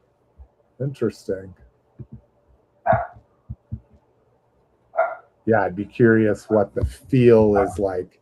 But I like the battle damaged in it, since Bausch was supposed to be like a weathered bounty hunter in the movie. All right. And then something local just for me here. Who knows? Maybe we're going to get ding. Oh, there's no sound. Well, they can still ding you for the video too. But this is a speakeasy in Colorado Springs, which is about an hour south of us here in Denver. I've read a few reviews of it, and they say it's better than the Galaxy Edge bars that they've gone to in Orlando. So that's kind of sad, considering this is just a third-party thing. Interestingly enough, as far as I know, it's still there. And maybe because it's a speakeasy and you can't find it from outside, you have to go through a business and know that it's there to get to it. But they tried to open a Hogwarts pop-up bar here in Denver as well. Kind of similar thing, Hogwarts inspired stuff. It got a cease and desist letter within 3 days of it announcing ticket sales, and it closed down immediately, never opened up. I was like, whew, that's got to be a pricey endeavor, whoever did that, and then closed it immediately. So again, being an hour south of us, it's nothing we're going to travel to, but every once in a while we find ourselves down south, down there by the Air Force Academy. So all right, thank you, Kickoff Ken, for just mostly being silent and being on your phone during the segment. I was signing up for Capital One rewards. So I can use that eBay link to purchase that Black Major payload so I can get the white windscreen. Nice. Hold off on that. I may be able to get you one. Well, you said it's only $20. That's about what I was I think it was $23.95 all said and done. Okay. I've already made the purchase. That's what I was doing. It is. I'll tell you which one it is, though. It's not the Red Shadows one. Yeah, it's like the blue. It's like the Adventure People one is what it is. It is Black Major, Blood Angels, and it has a clear visor. Can you have it up on your phone? Yeah. Let's see if we can see it in the. Not too bad camera. Yeah, it won't focus. Yeah, there we go. There we go. Oh, interesting. And it's a white helmet too? No, it's a red helmet with a clear visor. Oh, see, the one I'm talking about is a white helmet with a white visor, where you wouldn't just pop the visor out. No, like I say, I get it. That's a good idea. But yeah, I wouldn't trust my skills doing that. So I would do. Are they not pop outable? I have no idea. There is instructions on how you have to remove the helmet itself. Like the helmet, they're saying don't just try to like push it back and pop it off. Like I would definitely Google Black Major astronauts remove helmet if you haven't tried yet, because people said back when they came out that they were breaking their helmets trying to get them off. So do that just as a heads up. Yeah. Well, I mean, there's no fucking way, because the helmet is cast in white and then the translucent screen is cast in clear or translucent yellow. So they have to be separatable. Oh, yeah. Oh, no, definitely. And I'll just make sure I got the juice. how strong that glue is. Yeah, exactly. It's not If you stronger can than me. I dissolve may the have blood glue- cancer, but I'm not weak. If you can dissolve the glue without clouding up the clear visor, that's all I concerned about. All right. Well, right on. Well, thank you, Cliff. I mean, Kickoff Ken. Thank you, Badass, for sitting We all through have code Grab names Bag. here. We're Code names. we're done. We're done with Grab Bag at least for a couple weeks now. Let me get the outro. This is queued the up last here. time we record before MOTU opens. So Oh, that's true. Yeah. And let's see. So we'll have 1 week. Okay, so I'll have a week to see it before we record. no, you won't. You will have 2 days to see it. Oh, it opens on the The 5th. Yeah, like the Fridays 6th or the from now? 5th or something like It that. opens on June 5th. Oh, I thought it was the 2nd for some reason. I don't know where I had that. Well, yeah, that one makes sense because that's a fucking Tuesday or something. Okay. I will not have seen it by the next time we record. So, Badass, if you see it or if Condor sees it, then I'll just sign out of the cast and you guys can talk about it. Of course, Badass is going to see it because even though he's moving, he does know that sometimes things take priority. Yep. So you're for sure gonna have seen it, Badass, by the next show. Okay. Well, maybe I'll try to schedule it for the Sunday morning before our show and see if I could see it at an early morning one. I will not be a punk bitch and show up and go, I don't want to hear spoilers.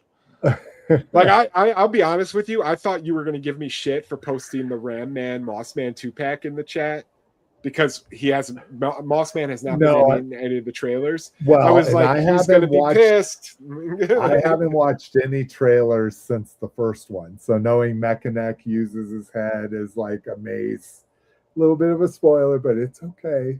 It's the price I paid to be a toy. You know Mechanic is in it though. Like I know, but I didn't know he's going to use his head as a dude. It's all over the internet. Like I don't understand. They're like new MOTU trailers. Scroll past. Like story about Trump. Scroll past. Like I try to not get things in my algorithm. Like, if you're looking at every MOTU thing that comes up, you're going to see that in your algorithm nonstop. And I'm okay with that. Yeah, that's why the algorithm is I get it. I am the abnormal one that doesn't even want to hear whether people like a movie or not because I consider that a spoiler. I get it. I'm not trying to force that on you, and I'm sure that's our audience truly insane. Is to me telling you yay or nay is you consider a spoiler. Like that's crazy because I know what you like and I know what you don't like, so I know I like good shit and I don't like bad shit. Exactly. So then now I'm going in with an inflated sense of like, oh, Cliff liked this, it's got to be good. So I'm going in with... You're not trusting his instinct on this? No, I'm going in with a predetermined thing I'm looking for. Why does Cliff think this is good? Why did Cliff think this was bad? You know, like that's how I look at it. I know it's weird. You don't have to appreciate it. No, you don't have to abide by it, which you guys obviously You're fucked. It's all good. Don't you follow me on Letterboxd? No. Well, I do, but I don't go through Letterboxd like a social thing and see what everybody's watching. But on your homepage, it shows you the last movies you're dude. All I do in Letterboxd is add a movie, give it my rating when I watched it, and close it. I don't look at the homepage. I don't do any of that. Maybe I should. Maybe that's what I need to do. I guess I shouldn't say I've never done it. I've done it a few times to see, like, I've seen like Lucas James thinks this is a 3.5-star movie, and Cowabunga Dude thinks this is a 5-star movie. You know, I've done it before, but it's not part of my social experience, you know. Right now, breakdancing and graffiti is my whole feed because that's what I've trained my algorithm. That's what I watch is breakdancing and graffiti videos. All right. Sovereign citizen videos. No, Oh my who God. knows? Maybe that YouTube It's one. like I'm will gonna start send tipping you it off. now that I've shown you a sovereign citizen versus a cop at a stop. Okay. I'm gonna find you a short. A court one. A court one. Like I'm just Okay. gonna just to see how they get treated in court because it's. I would like to see that because I imagine it's probably about the same thing, except for a judge knows. You know, I kind of felt during that whole one you sent me like the cops were they're like, okay, we know this isn't real, essentially, you know, but they're still trying to treat them with respect and compassion. Yeah, because they're trying to de-escalate the situation. Exactly. De-escalate. That's exactly right. And Pennsylvania versus Paris. If a cop tells you to get out of the car, you get out of the car. Well, that's what I was saying in the chat. I'm just like, I don't understand why anyone argues with cops. You're never going to win. Period. Yeah. They're never going to say, "Oh, you know what? You're right. You can go. Have a great day." They're never going to do that. Because let me tell you something. I'm clean, so but you know, when I wasn't clean, if I ever saw a cop behind me, I shit myself. Yeah, I'm clean. I promise you, I'm doing nothing illegal. I see a cop behind me, I fucking shit myself. Yes, sir. No, sir. I'm sorry, sir. Here's my license. Let's get this over with as soon as possible. With the marijuana laws the way they are, I still worry like, oh my God, I smoked a bowl 2 hours ago. Would that show up if they saying you're driving under the, so I still have my nerves a little bit every once in a while when cops get behind me. But for the most part, I'm like, I'm not doing anything wrong. My shit's registered. Most of the time I'm wearing my seatbelt. I live in a small suburb of Denver where anywhere I go in my suburb, I'm not going over 35 miles per hour. So seatbelts aren't my main concern. They probably should be, because you never know if the car that hits you is going 60 or not. But well, it's like, and then there's for every, like, I always buckle my seatbelt just because in driver's ed they showed me what a windshield glass looks like in your eyeball. And I was like, never, okay, I got you.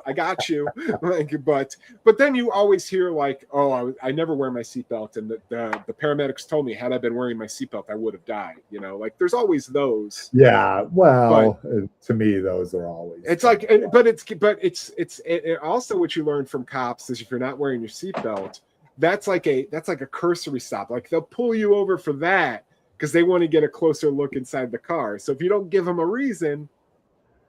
Yeah, and see, here you can't be pulled over for not wearing your seatbelt. Okay, I think here you can. It can get tacked on, like if you're speeding and they saw you weren't wearing it. But yeah, it's not a pull-overable offense in Colorado. Jesus fuck. Where do you guys fucking live, man? It's mandatory in Canada. It's mandatory here too, Roger. It's mandatory in Wyoming, which is like the reddest state in the union or something. You will get like there are billboards here. Click it or ticket. Click it or ticket. You will get the worst fines here if you ever fucking get caught. We still have click it or ticket here. They put those billboards everywhere. It's just if you don't know, they can't pull you over for it. But if you don't click it, you could get a ticket. We've been doing this for decades here. I know, because you're smarter than Jesus Christ. We don't have sovereign citizens, so that means that's saying something. Yes, you do. I've seen them. Australia has them too. This is an after the cast discussion, so let's let. But hold on. Let me just say one more thing. One more thing that I actually never mind. I might have forgotten about what I was going to say. So, Roger, you have to understand. We live in a country that could have curbed COVID-19 if the fucking idiots would have just worn a fucking piece of cloth over their face. But no, we had to have all these fucking Karens and shit arguing that wearing a mask is a violation of their rights. Yeah, like it's like we could have curbed it if she just put a piece of cloth on, which I was happy to do because cover my face. Are you fucking crazy? I love that. Like, I'll do that every day. Cover my face. The COVID. All right, that's all. Now we're definitely way out of the realm of toy talk. All right, we will see you sooner rather than later. Later rather than sooner. Click it or ticket, buddy.